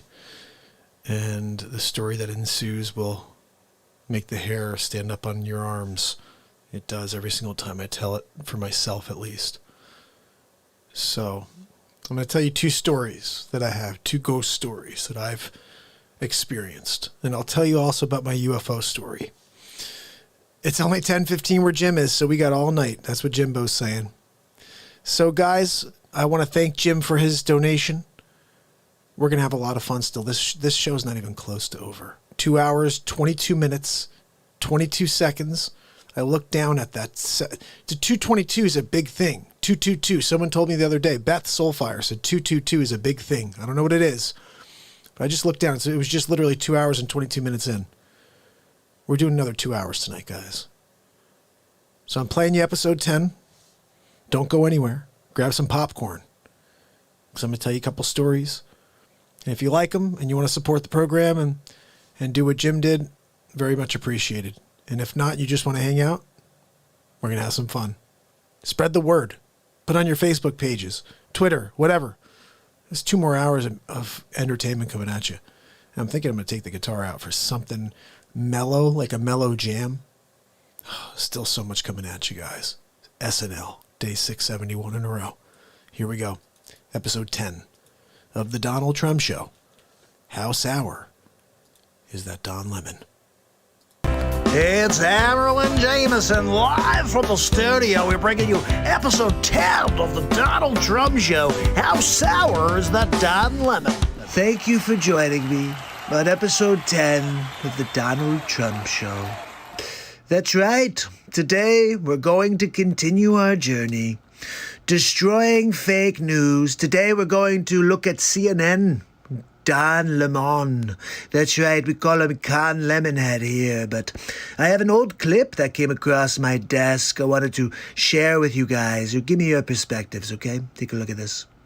It got some, many on the political right, wondering why the so-called liberal media wasn't talking about other problems in the black community. That's interesting, Lemon. Why? Why would you say? This is 2013, by the way. The outrage that I have is in the lack of really the national attention to what is an epidemic of crime in the black community, committed largely by blacks. These are the same stats we're talking about now, and everyone calls us racist for bringing up. Why aren't we talking about it? Good question.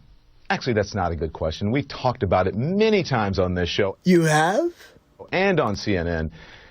You see, he could tell he was lying because he took a longer breath. So that's the reason I didn't want to discuss at length crime in the African American community or how to fix other ills that seem to be plaguing the community in general.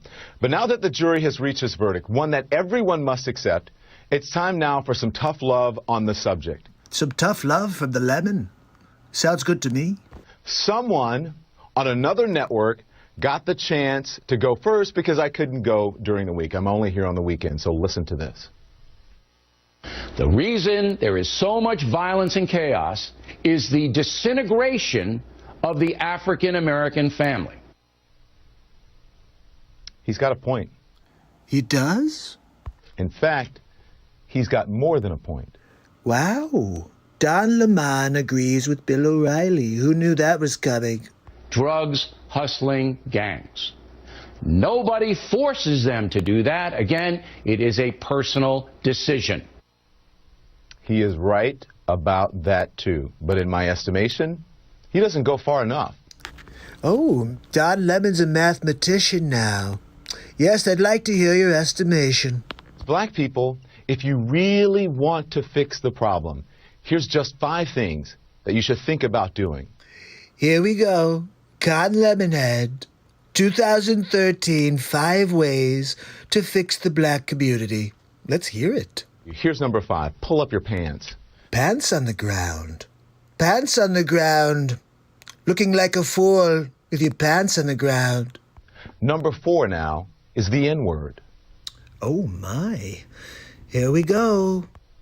I understand poetic license, but consider this. I hosted a special on the N-word, suggesting that black people stop using it, and that entertainers stop deluding yourselves or themselves and others that you're somehow taking the word back. I am curious what people think of that comment. A lot of African Americans took offense to that, too. Oh, he answered it.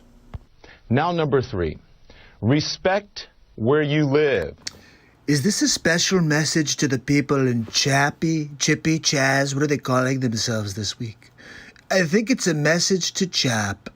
Start small by not dropping trash, littering in your own communities. Imagine if they played this over the loudspeakers in Chap. I've lived in several predominantly white neighborhoods in my life. I rarely, if ever, witness people littering. Here comes a cheap shot at his community. I live in Harlem now. It's an historically black neighborhood. Every single day I see adults and children dropping their trash on the ground when a garbage can is just feet away. Wow, stereotype much? Just being honest here. Interesting. When did you decide to get rid of the honesty policy, Lemon? Number 2, finish school. You want to break the cycle of poverty? Stop telling kids are acting white because they go to school or they speak proper English. What Don Lemon is saying right now would be considered racist in 2020. A high school dropout makes on average $19,000 a year. Wait, a year? A high school graduate makes $28,000 a year. Just graduating, you make 33% more per year. A college graduate makes $51,000 a year. That stat is less impressive to me. It costs like $50,000 a year for college. A college graduate makes $51,000?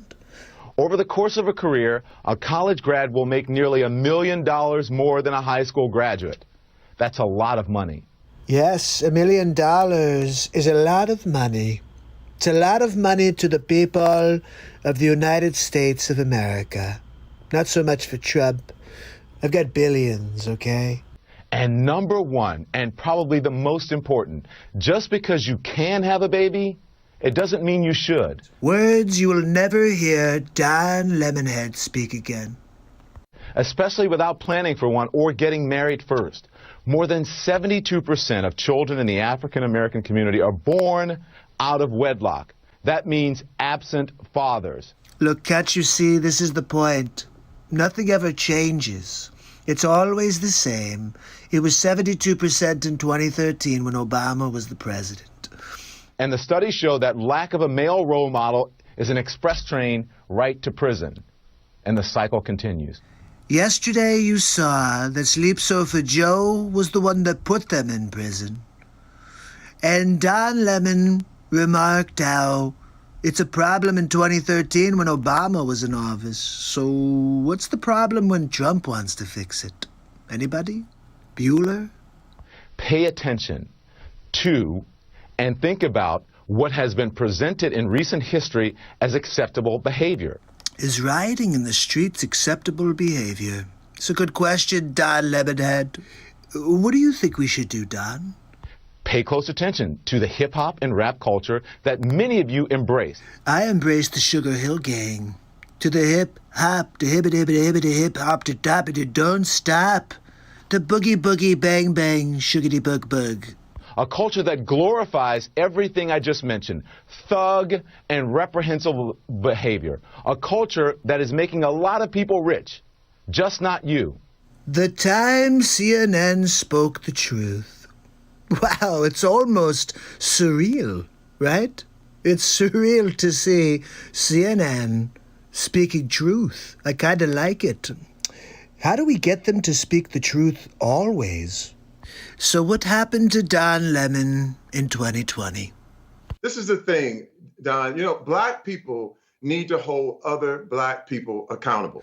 Okay, before we get started, that's what Don Lemonhead was doing in the 2013 clip we started with. Okay, watch. I said this the same thing. This is the Black America's version of the Me Too movement. If anything is going to change, we ourselves need to look at our own communities and look at each other and say, this thing cannot go down. I'm sorry, isn't that exactly what Don said? And this is what I'm saying. It's about who is controlling the narrative. It's got to be all Black Lives Matter. That sounds right. What does Don have to say? Here's what I have to say. All right, Spin Doctor. Let's see what you got here. The Black Lives Matter movement was started because it was talking about police brutality. If you want an all Black Lives Matter movement that talks about gun violence in communities, including, black communities, then start that movement with that name. But that's not what Black Lives Matter is about. I'm soured by the hypocrisy. It's like eating a lemon. Oh. So if you're talking about, if someone started a movement that said, cancer matters, and then someone comes in and said, why aren't you talking about HIV? It's not the same thing. We're talking about cancer. I think Lemonhead doesn't grasp the concept of apples and oranges. If it's 100 people and you're there for all cancer matters, then it would be somebody who stands up and said, I have prostate cancer. And they would say, sit down, buddy. We just said all cancer matters. So the Black Lives Matter movement is about police brutality and injustice in that manner, not about what's happening in black neighborhoods. There are people who are working on that issue, and if you want to start that issue, why don't you start it? We have a hypocrite warning. It is about police brutality. That should never be accepted. Yeah. I am not saying that that's not it, but there's more there. Okay. And when I look at, if they have more on their agenda, we need to ask them about what else is on that agenda. Right. Don't you just love how uncomfortable Terry Crews made Don Lemonhead? It was hilarious. You could see he got very uncomfortable when he realized he couldn't control Terry Crews. I wonder, could we get Terry Crews on the Trump team? We should look into it. Look, I will see you tomorrow on the next Trump show. Have a good night. So that's a killer episode, guys, especially when Trump does the Sugar Hill Gang. I love that part. Letty, have a great night. Yeah, you could watch tomorrow and get that story I'm about to tell. Let me play a little something for Letty on the way up.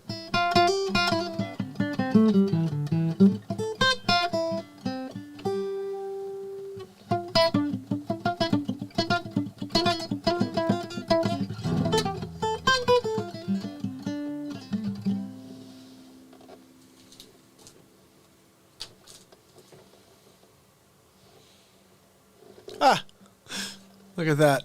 That's the Zoom window. That's what I thought we were going to have a call in from our brother Sig.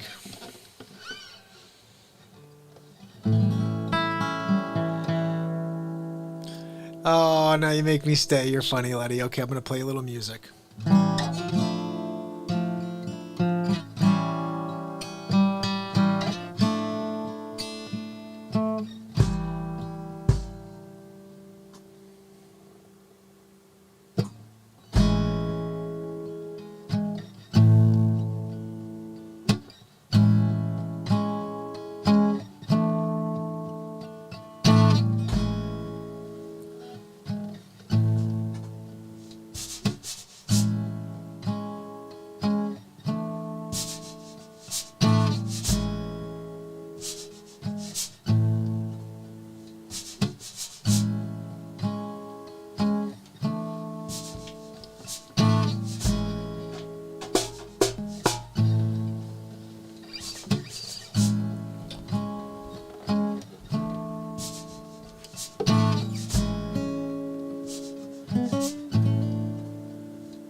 Just a little mellow jam, SNL out mellow jam late at night. A little late night Glynis action.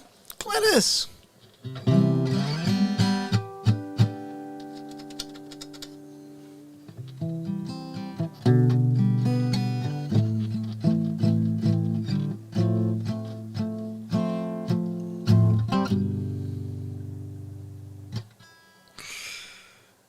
Fallen Angel, did you like that? MP, you like that? Appreciate you guys.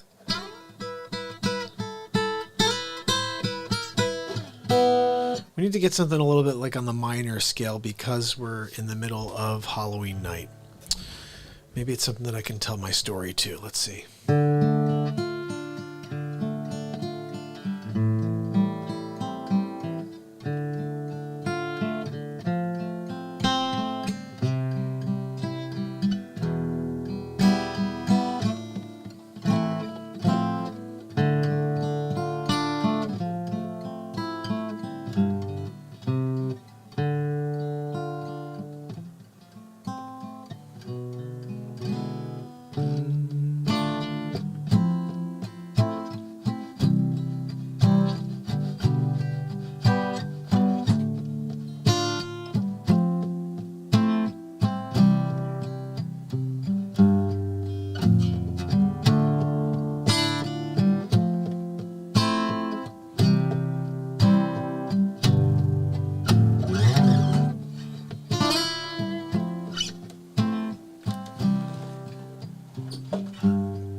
It's all so out of tune now. Let's do a little BeatSeat.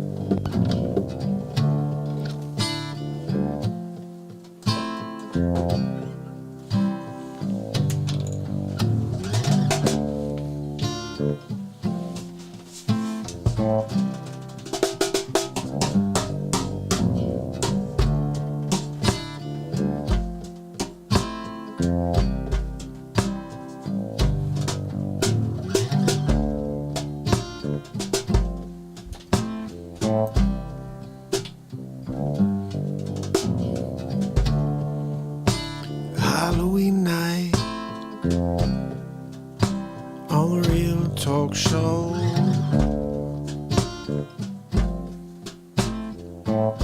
Day 671, you know.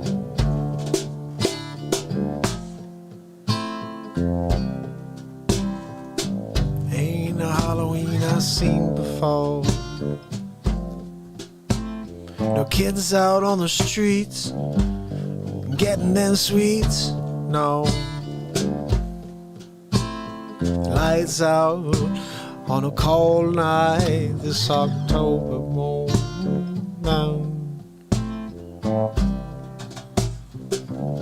I still got a full candy bowl.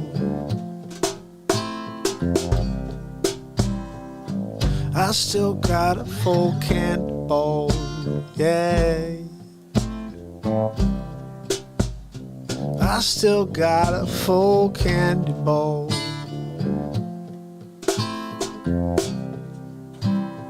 I still got a full candy bowl.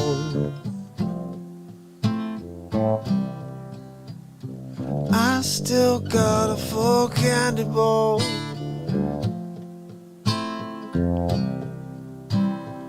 I still got a full candy bowl.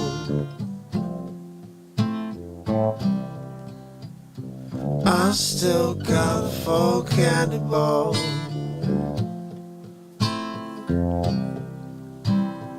I still got a full candy bowl.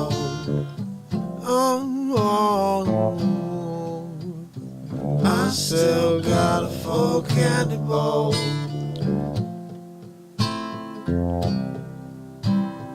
I still got a full candy bowl.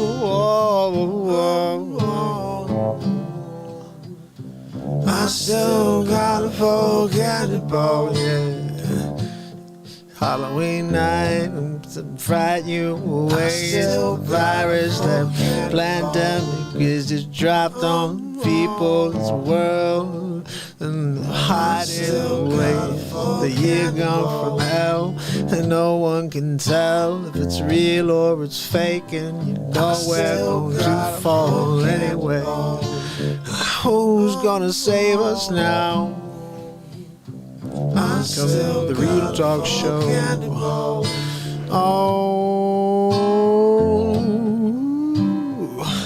I still got a folk candy bowl. Oh, it's Halloween night. So the real fragile CV-19 seems so mean. I just can't seem to get by it. This fear that they're pushing on me now.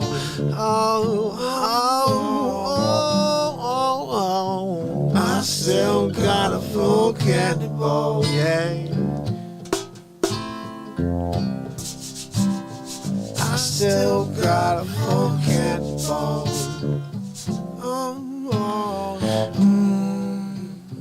I still got a full candy bowl. Still come round now. Still kids come round now. This full candy bowl, yeah. Maybe next Halloween. I still got a full candy bowl. Maybe next Halloween. Oh, these things ain't the way they seem. Oh. I still got a full candy bowl. Yeah. Oh, I still got a full candy bowl.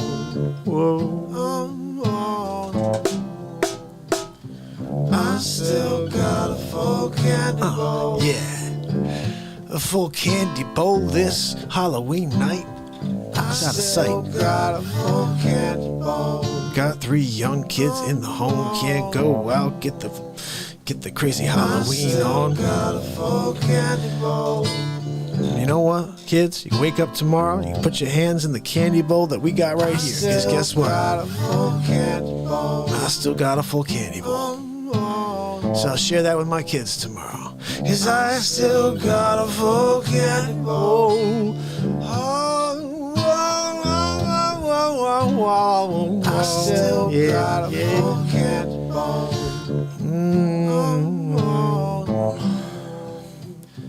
I still got a full candy bowl. I still got a full candy bowl. Oh, I still got a full candy bowl.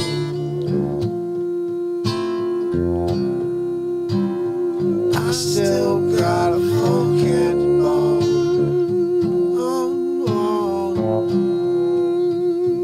I still got a full candy bowl.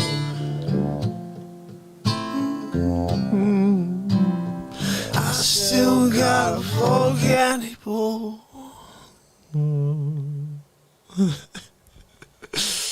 Oh, man.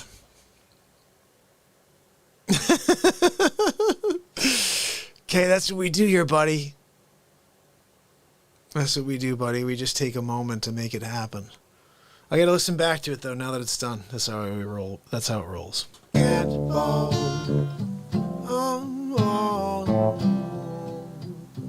I still got a full candy bowl.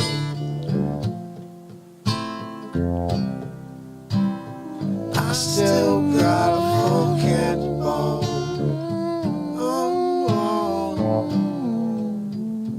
I still got a full candy bowl.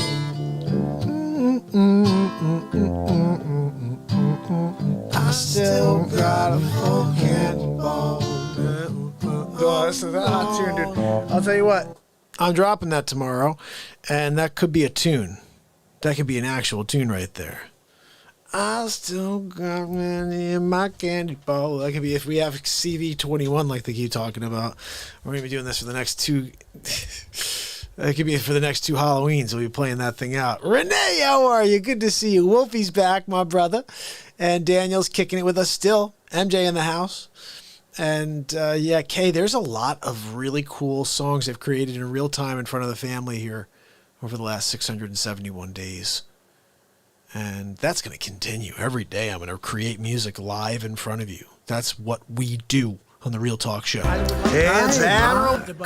Hold on. Holy cow. Are you kidding me? Oh, hold on a second. I got to go back and see. Let me head over to the DLive. Oh, thank you, Hot Rod, and thank you, MJ, and thank you, Frosty, all for your donations on the DLive platform. Guys, if you haven't, follow us over on the DLive. It's basically delicious. If you don't know, it's delicious live is what it is. All right, let me get back to us over here on my main screen. So, my family, my friends. We got a little music in. Played you a couple things. We did a little... Still got candy in my candy bowl, or whatever the hell it was I just made up. We made up a Halloween tune. I gotta drop that first thing tomorrow. I'm playing you this. This is the one bit you didn't see of Donald Trump calling himself Superman. He got a phone call from Justin Trudeau. And Hadley said, "Can you do a Trudeau impression?" I said, "I don't know. Well, let me listen to what he sounds like." He's freaking Liam Neeson. He's like a young Liam Neeson. He's like, "My Canadians, my fellow Canadians." I'm like, wow. He's like, "I believe you have my daughter." I'm like, "No, you don't. You're freaking Justin Trudeau. And this is what you sound like, buddy." I mean, seriously, he sounds like straight up Liam Neeson, but a clean version. Check it out. It's Hammerlin Jameson live from the studio. We head to a phone call between Justin Trudeau and Donald J. Trump. Ladies and gentlemen, Justin Trudeau. My fellow Canadians, we are at a crucial point in a time with COVID-19. I will be taking a phone call with our neighbor to the south, Donald Trump, who believes that he can help us in our battle. And unfortunately, he has contracted COVID-19. So our hearts are out to him and all of those living in the United States. We, as Canadians, are completely in unison with our support to our neighbors from the south. So let's see what that phone call is about. Justin, it's Donald J. Trump. How are you? Mr. President, it's a pleasure to speak with you again. I hear you had a spike up in Canada, and we're very much concerned about you. Well, thank you, Mr. President. We appreciate your concerns towards us, your neighbors to the north. How are you doing with the coronavirus? Oh, no, I'm doing fine. Coronavirus. Nobody in America realizes that I'm the son of Jor-El. Wait, you mean Superman's son? That's right. My father came here from Krypton. Mr. President, they're saying certain things about you, and I'm a little concerned hearing your descriptive nature on this phone call. Gave birth to me, then I came, and I was living in a field for like 4 days until my uncle and my aunt came and found me. Mr. President, that's the actual script to Superman. I was asleep underneath like an old milk truck or something. And when they found me, they were like, "Oh, look, there's a baby underneath the milk truck. Go and get him under the milk truck." And I said, "No, I'm okay." I spoke perfect English at like age 0. Put my finger on the truck, pushed it aside, and got up. I said, "Look, my name is Trump. You could call me Super Trump if you want, but really, my name is Kal-El." Donald, I think you may need some help. Look, you have to understand that I was made on a different planet. So I'm able to take on coronavirus without any sort of backlash, really. I'm pretty sure you were born here, right, Justin, in Canada? Yes. Yeah, that's not going to do you any good. Look, Justin, I just wanted you to know that we've got your back. All you gotta do is reach out, let the Trumper know, and I'll send you any supplies you need. You need any ventilators? You need any PPE? I'll check with the health ministry to see if we need anything. Look, just don't ask Andrew Cuomo for anything, because he's going to, kill people in a nursing home. And look, I'm going to see. Let's get him on the line real quick. Hey, Cuomo, how do you think we should handle Canada? Hey, Donald, how you doing? I got your question sent over to me by my assistant. You know, I would probably consider sending some of those people to the nursing homes. I mean, look, it didn't work for us, okay? But if they put them out there, there's like a 50-50 chance that maybe they'll get some right, you know? Like, some of them will die. Cuomo, we're not going to do that. See, I told you, Justin, it's just a waste of time. Look, this has been really a great conversation, Justin. But I do have to get going. I'm going to see Melania on Saturday Night Live. We're going to watch The Real Talk Show. The Real Talk Show? I'm not really sure if you watch The Real Talk Show, but you should tune in. I'll have to check out what that's about. Yeah, stop by. Melania and I will be in the chat all night. Anyway, appreciate you, Justin. Mr. President, stay well and stay safe. You too, Justin. Have a great night. All right, family. I wanted to make sure I got to say goodnight to Archie. He's taking off for the evening. But so am I. I think we all should get some rest. Tomorrow, we do it all over again for day 672 in a row. But I want to head through the chat real quick and just say goodnight to all of you. And thank you again for all of your support. Fallen Angel, love seeing you. Daniel, thank you for being in the chat and for giving everybody information along the way and welcoming them to the program. Wolfie, of course, you know, same thing. You're amazing. Hot Rod, Glynis, awesome that you were able to make it here at the end. You know, I love seeing you, and it was awesome that you made it towards the end still for the show. Glynis hasn't missed a show since she found the show. Sid in the house. Love you, Sid. And again, Archie, so glad you were back. Brother, I told you, when I see you come back, I get really excited. And I hope I see you again tomorrow, pal. Let me see who else we have here. Just want to quickly run through. I know everybody's probably getting tired. MP, my friend, thanks for hanging out on DLive tonight. Guys, go over to DLive and follow if you haven't yet.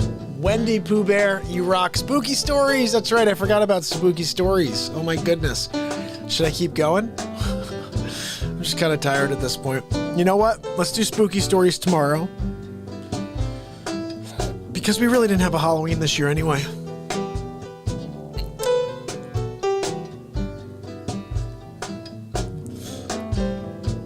All right, you know what? We're doing the stories. Archie, love you, buddy. Tomorrow we'll see you, pal. Watch the replay for the stories. I have to tell them real quick because I can't get people excited on Halloween night and not tell the stories. Okay, so we're gonna run through them. And Archie, just pick it up tomorrow. I thought it would actually be a good time for me to go and get some rest too with everybody. But you know what? I think I should tell this story because you need to know about these couple of ghost stories I had. So, I'm an agent for a couple of years, and I have this client looking for a house in Stamford, Connecticut. Stamford's a really nice town, but it's got rural, it's got, you know, you've got different areas of Stamford. It's a city. Right behind the high school, there's this house, it's like smaller home, but it was still 2 levels and a full basement. The basement was like finished off with like a bedroom or something, a laundry, and then and there's a door in, there's this weird setup, but there's a door in halfway through.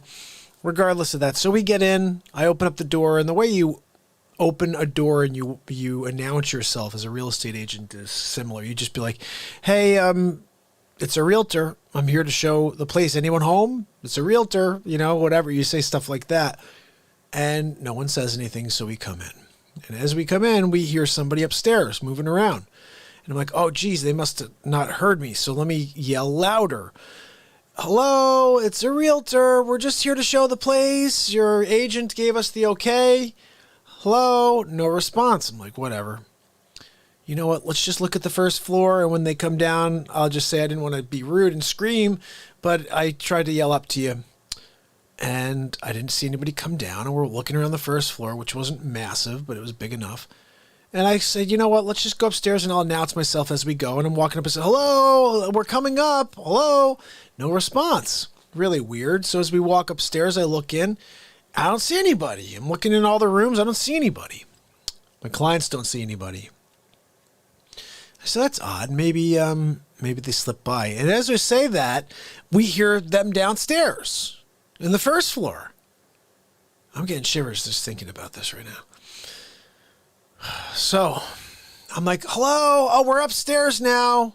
Must have missed you, but we're upstairs. We'll be down in a minute. We're just checking out the second floor. Thank you. No response. Like, this is pretty weird. We get up. I say, we're being loud now. Like, we're talking like, yeah, this is great space. Hello. Oh, yeah, you can open up this room and they get the windows. Blah, blah, blah, blah, blah. I'm with my client, her mother, and I don't think she had her daughter with her that day. I think it was just client, mother, and me. So we walk down to the first floor. No one's there. It's really weird. So we go down, and as we get into the basement, I just had this weird feeling. It was just not a good feeling. Very, very uncomfortable feeling. I get to the bottom of the steps in the basement level, and I hear a door close upstairs. And I'm like, what is going on? So I scream up again, hey, we're in the basement now. Still no response. I'm like, this is whatever. We walk into the basement, the three of us. And as we get into the center of these three rooms, again, it's like a room, and then there's a laundry, and then there's a bedroom at the back. And in the middle, there's a door at the bottom of the stairs, and then you have the whole basement, but it's segmented. It's weird. We get into the middle where the laundry is, and all of a sudden I hear, I'm like, what? I look down, and there's a pin on the ground. Like, you know, it's like a thumbtack spinning in a perfect circle at like 1,000 miles an hour. It's like, and we're all looking at it. The three of us are staring. It's right in the middle of the three of us, like right in the middle of the three of us. It hits the ground. We look.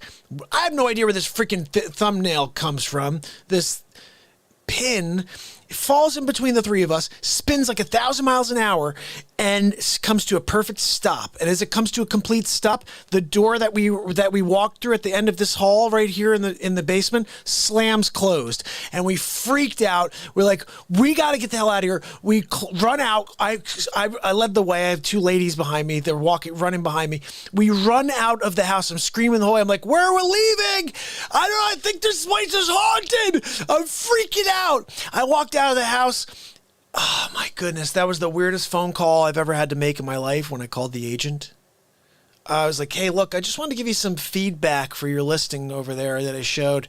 Oh yeah, how'd it go? I was like, that place is freaking haunted. The guy's like, and I'm like, no, serious, that place is freaking haunted. And he's like, what do you mean? And I said, well, I told him the story. He's like, you know, it's funny. Somebody else said they had a really weird experience in there. I didn't want to say anything until I heard you tell me the full story first. I was like, brother, there's something really messed up in that place, and something was toying with us. Something was toying with us. So that's story number one. Story number two, I was in college. The first band I ever had was called Kindred Spirits. It was the name I came up with for that band. I was playing with this guy, Frank. Frank was a very out there dude. Extremely out there.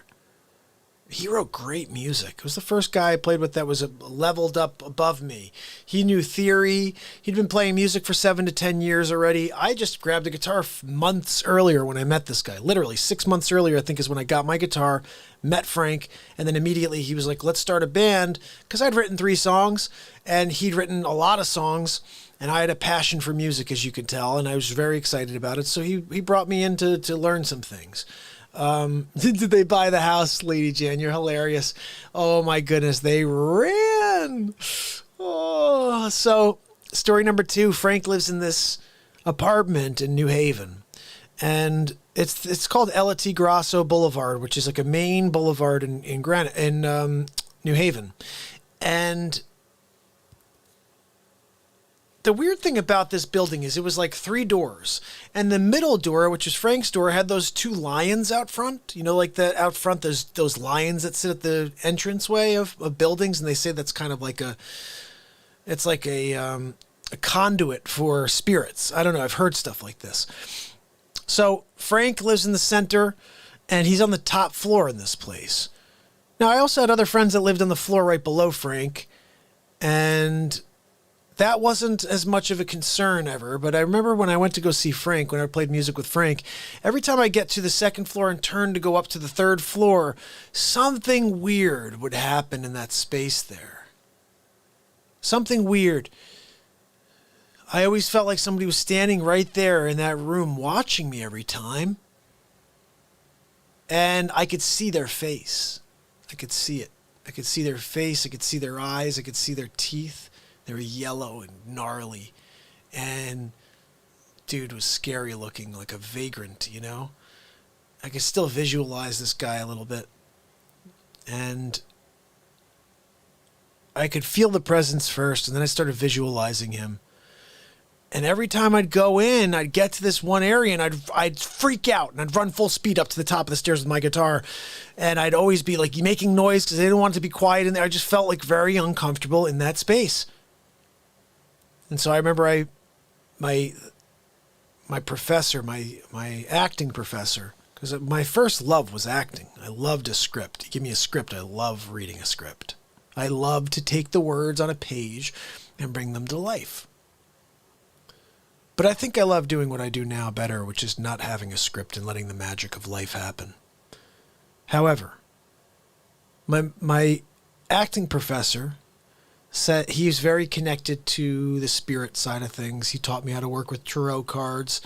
I used to read tarot cards for people in college, and I used to take their headaches away and do all kinds of weird stuff. I was very out there in college. I'm saying not very out there. I was very connected to myself in college, as connected as I am now, actually more so now, but I was definitely trying things back then. I was experimenting with self, figuring out who the hell I am, what powers I had within.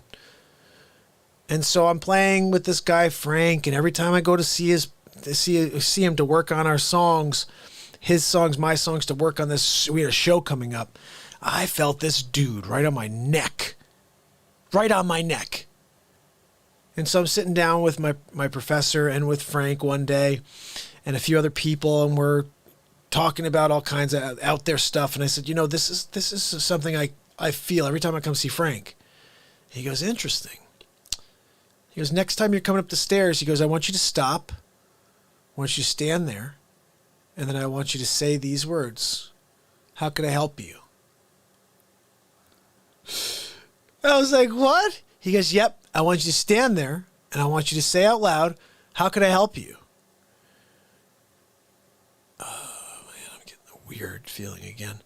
And so I remember the next day, I went over to Frank's, and I'm coming up the stairs. Oh, it's so weird how things happen, guys.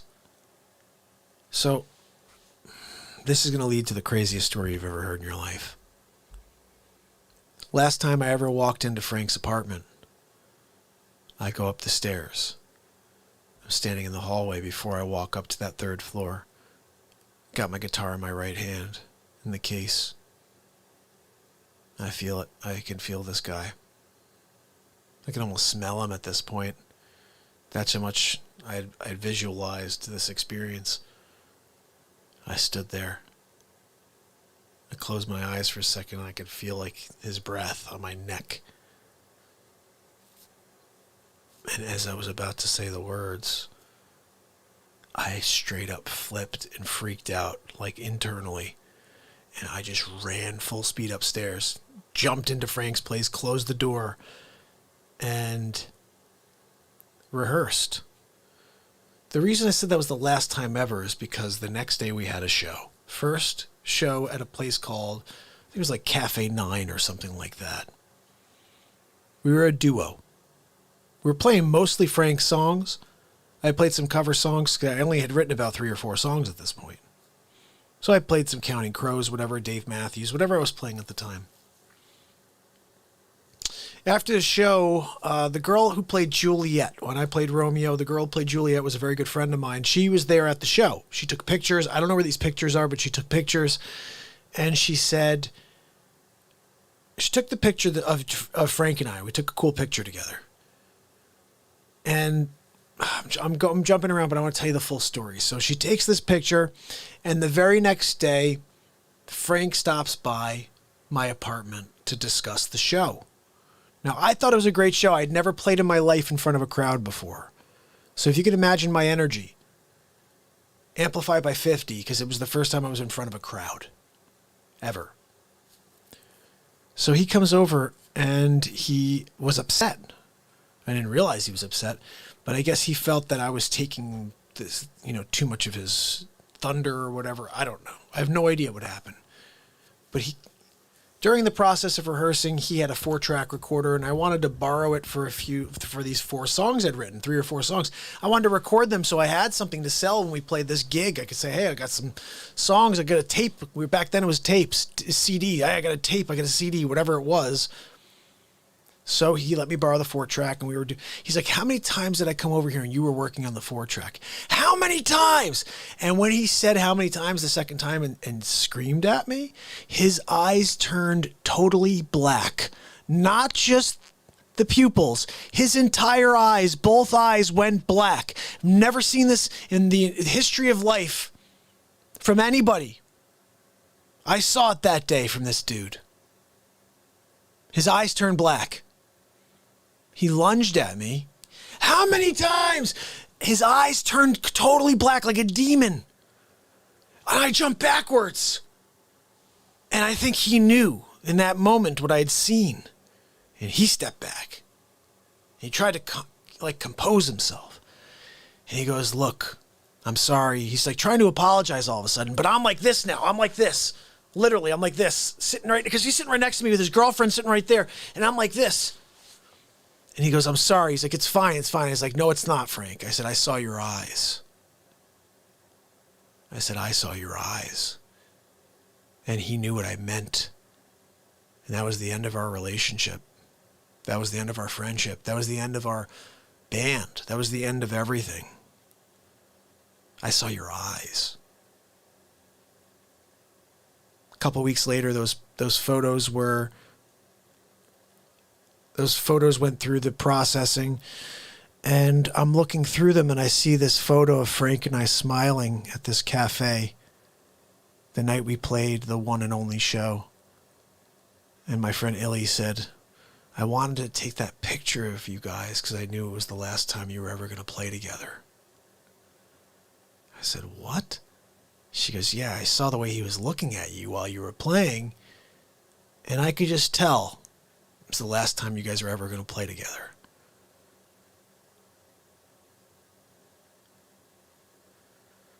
That's the whole story.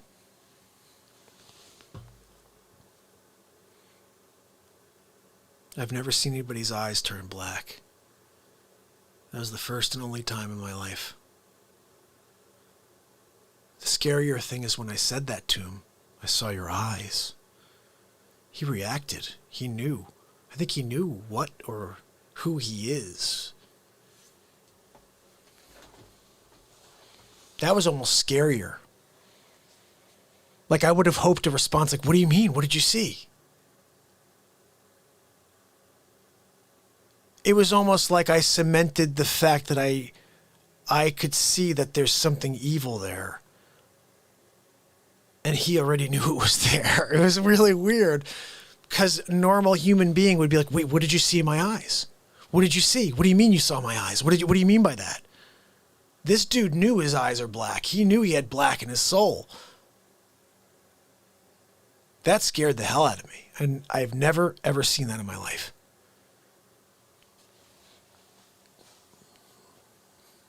So here on this Halloween, I talk about 2 times where I had some weird paranormal experiences. And how I may have come and face to face with, and maybe even played music with, and was friends with for months, with a demon. I have no idea. There's something weird about that situation. I don't know if I want to say about him. Maybe it's changed. Maybe whatever it was has moved on. The other thing that was very odd, now that I think back, he would write the most beautiful songs, but right in the middle of every song, he would scream. And I'm not talking about like just belt, like I belt. Dude would scream. Like scream, ah! like, oof, take these gorgeous songs. And he'd be like, and then the beautiful night will come. And you're like, wow. He's like, yeah. You're like, what happened? The song was just amazing and you destroyed it. And yeah, the demon thing was like anybody who could take something so beautiful and annihilate it within the song every time. Every song he did it with. I was always like, I said to him once, I was like, you should build to the point of level, but screaming, I don't get. You're killing this beautiful masterpiece of a song with screaming. Belting is nice. Screaming, not so nice. But when you're a demon, you may not understand the difference. So here's the thing that I want to say. I have not only come face to face with the devil in my everyday living, he may have been trying to take me over back in college through this guy. I actually truly believe there may be some truth to that. This guy was more talented than I was with the guitar. His voice was amazing, except for the screaming thing. And I did look up to him at the time as someone more talented and somebody who had a gift. And to see that he truly, deep down, was this evil. And I don't know. Again, this is a moment in time. I don't know who he is today. I don't know who he changed into. I don't know what happened, if he grew, if whatever it was found another vessel. But the thing that appeared that day within this soul that he carried was dark, was black. And it covered the entire eye, both eyes. There was no white. No white. How many times did I come here and you were working on the 4-track? How many times? Black. Holy freaking cow. It's okay, Mark. It's going to be fine. No, it's not, Frank. I saw your eyes. I think that may have been the last words I spoke to that guy, too. Since I've connected with him randomly on, I think it was like MySpace and then on like YouTube or something like that. Not on YouTube, on Facebook. I mean, I let bygones be bygones. Dude's not anywhere near me, so that's fine. But I learned a lot. I learned a lot from that experience. First of all, that you don't understand a thing. We don't know anything. I told you guys yesterday that the Anunnaki are walking among us. Like, these people, there used to be 7 different human lines. Like, you're talking about aliens. We are aliens. We are all aliens. The Homo sapiens, Homo, all those different sects, whatever you want to call them. I'm so tired right now. All of those different species of humans were all different, but they were all here at the same time. It wasn't an evolution. We were all here at the same time. 6 of them were eradicated in some way. Maybe, I don't know if it was an asteroid or what, but one of them survived, us, Homo sapien. The other ones did not. I don't know how I got into that. But the point is, demons have been here since the beginning. And they take over our bodies. They make moves for us that we don't understand. And within this entirety, there are people, there is light that you can connect to that will keep that darkness away. And this platform's one of those ways to do that. But that dude, whew, scared the freaking hell out of me. That's all I could say. So 3 stories, guys. I gave you one more than I was planning on. So next time, the Anunnaki episode, we're going to do that for tomorrow. You know what, Fallen? I'm going to talk about the Anunnaki again tomorrow. And Zachariah Sitchin. And my man. I may actually see if I can get that DVD from the... This is a DVD of a VHS tape. Yeah, that's how old school this was. It was pretty insane. Sitchin starts saying stuff like, you guys are talking about Stone Age and, the technology. He's like, what do you consider Stone Age and what do you consider advanced technology? Like, your phone, the VHS tape that we're filming this on right now, you think this is still going to be here in 1 million years? He goes, or the stones that we're now still deciphering 10,000 years, 6,000 years later from ancient Sumeria. Those are still there. Those can be deciphered today. So what's high tech? I thought that was brilliant. I love the guy. So we'll talk about Sitchin some more tomorrow. But guys, which information, Jan? Where do I get my information regarding this? Which part did you have a question about? Yeah, Renee, we're calling it a night. Everybody is, or at least I am too. So I want to say goodnight to everybody right now. I just want to quickly see if I can answer that one question.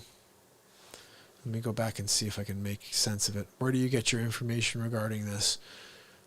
I'm not sure which part that referred to. Letting it all out is the best.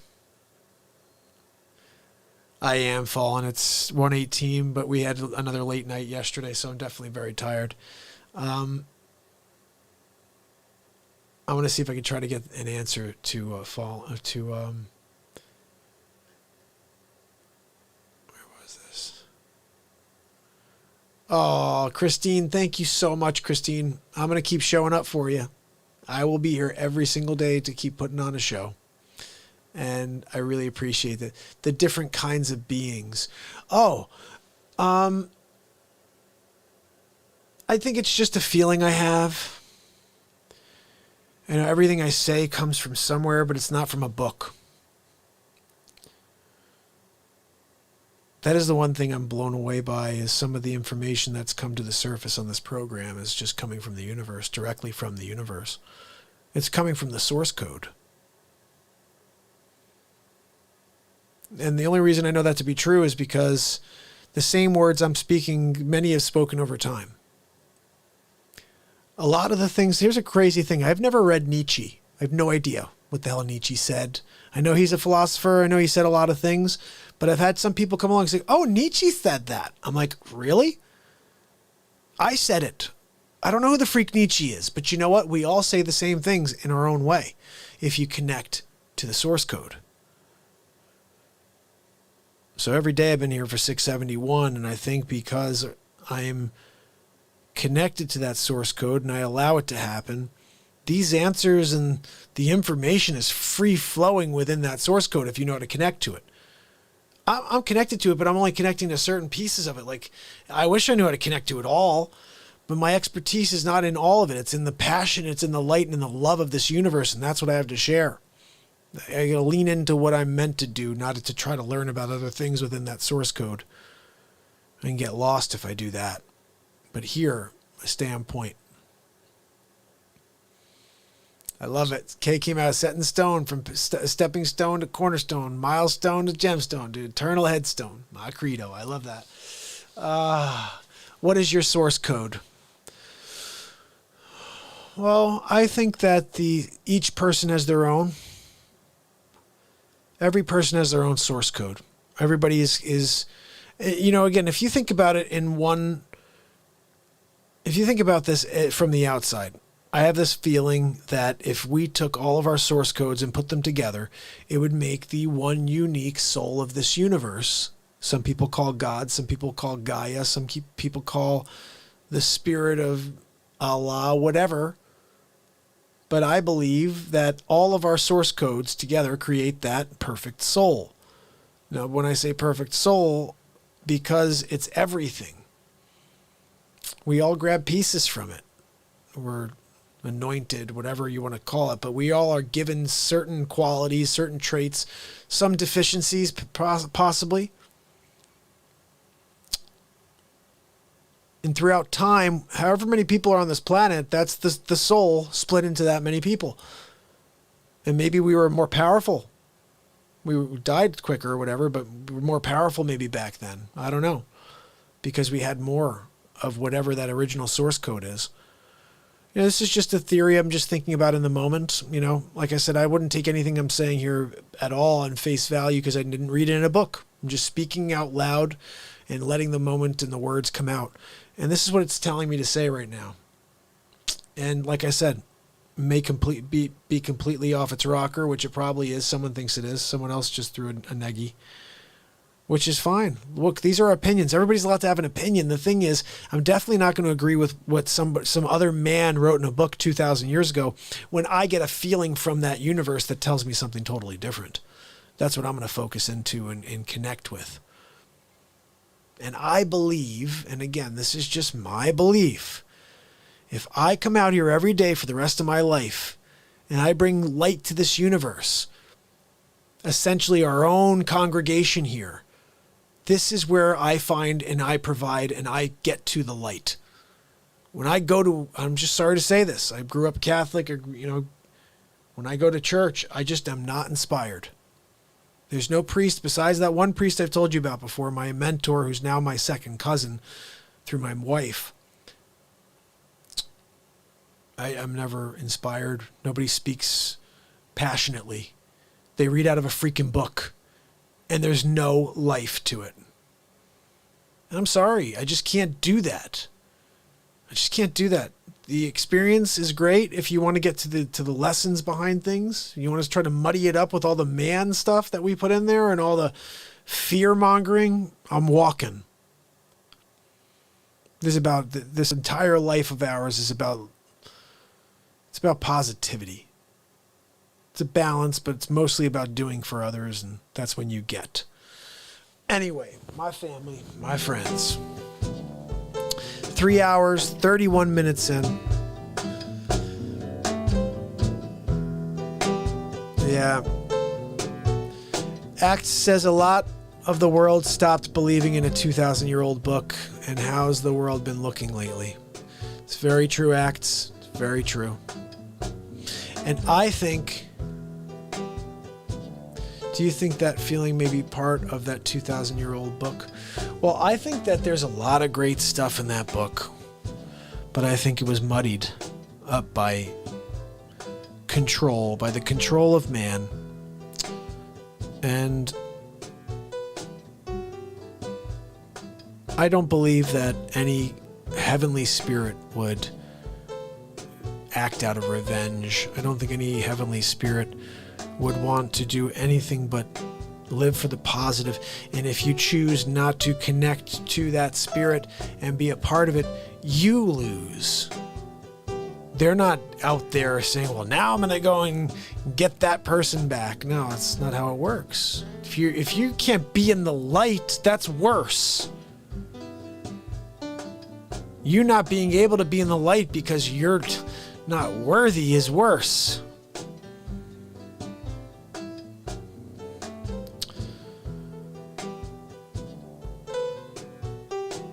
Do for others. Get up, make something happen tomorrow. But a smile is a big and powerful thing. And it costs you nothing to give. Tomorrow, my family, my friends, day 672 in a row. We're going to get down. Send your requests. I'll have some face swaps for you. And make sure you check the 2 face swaps from today. We did Halloween, a couple Halloween episodes. It's MARKPIRES. And it's real talk. I'll see you guys tomorrow. I love you.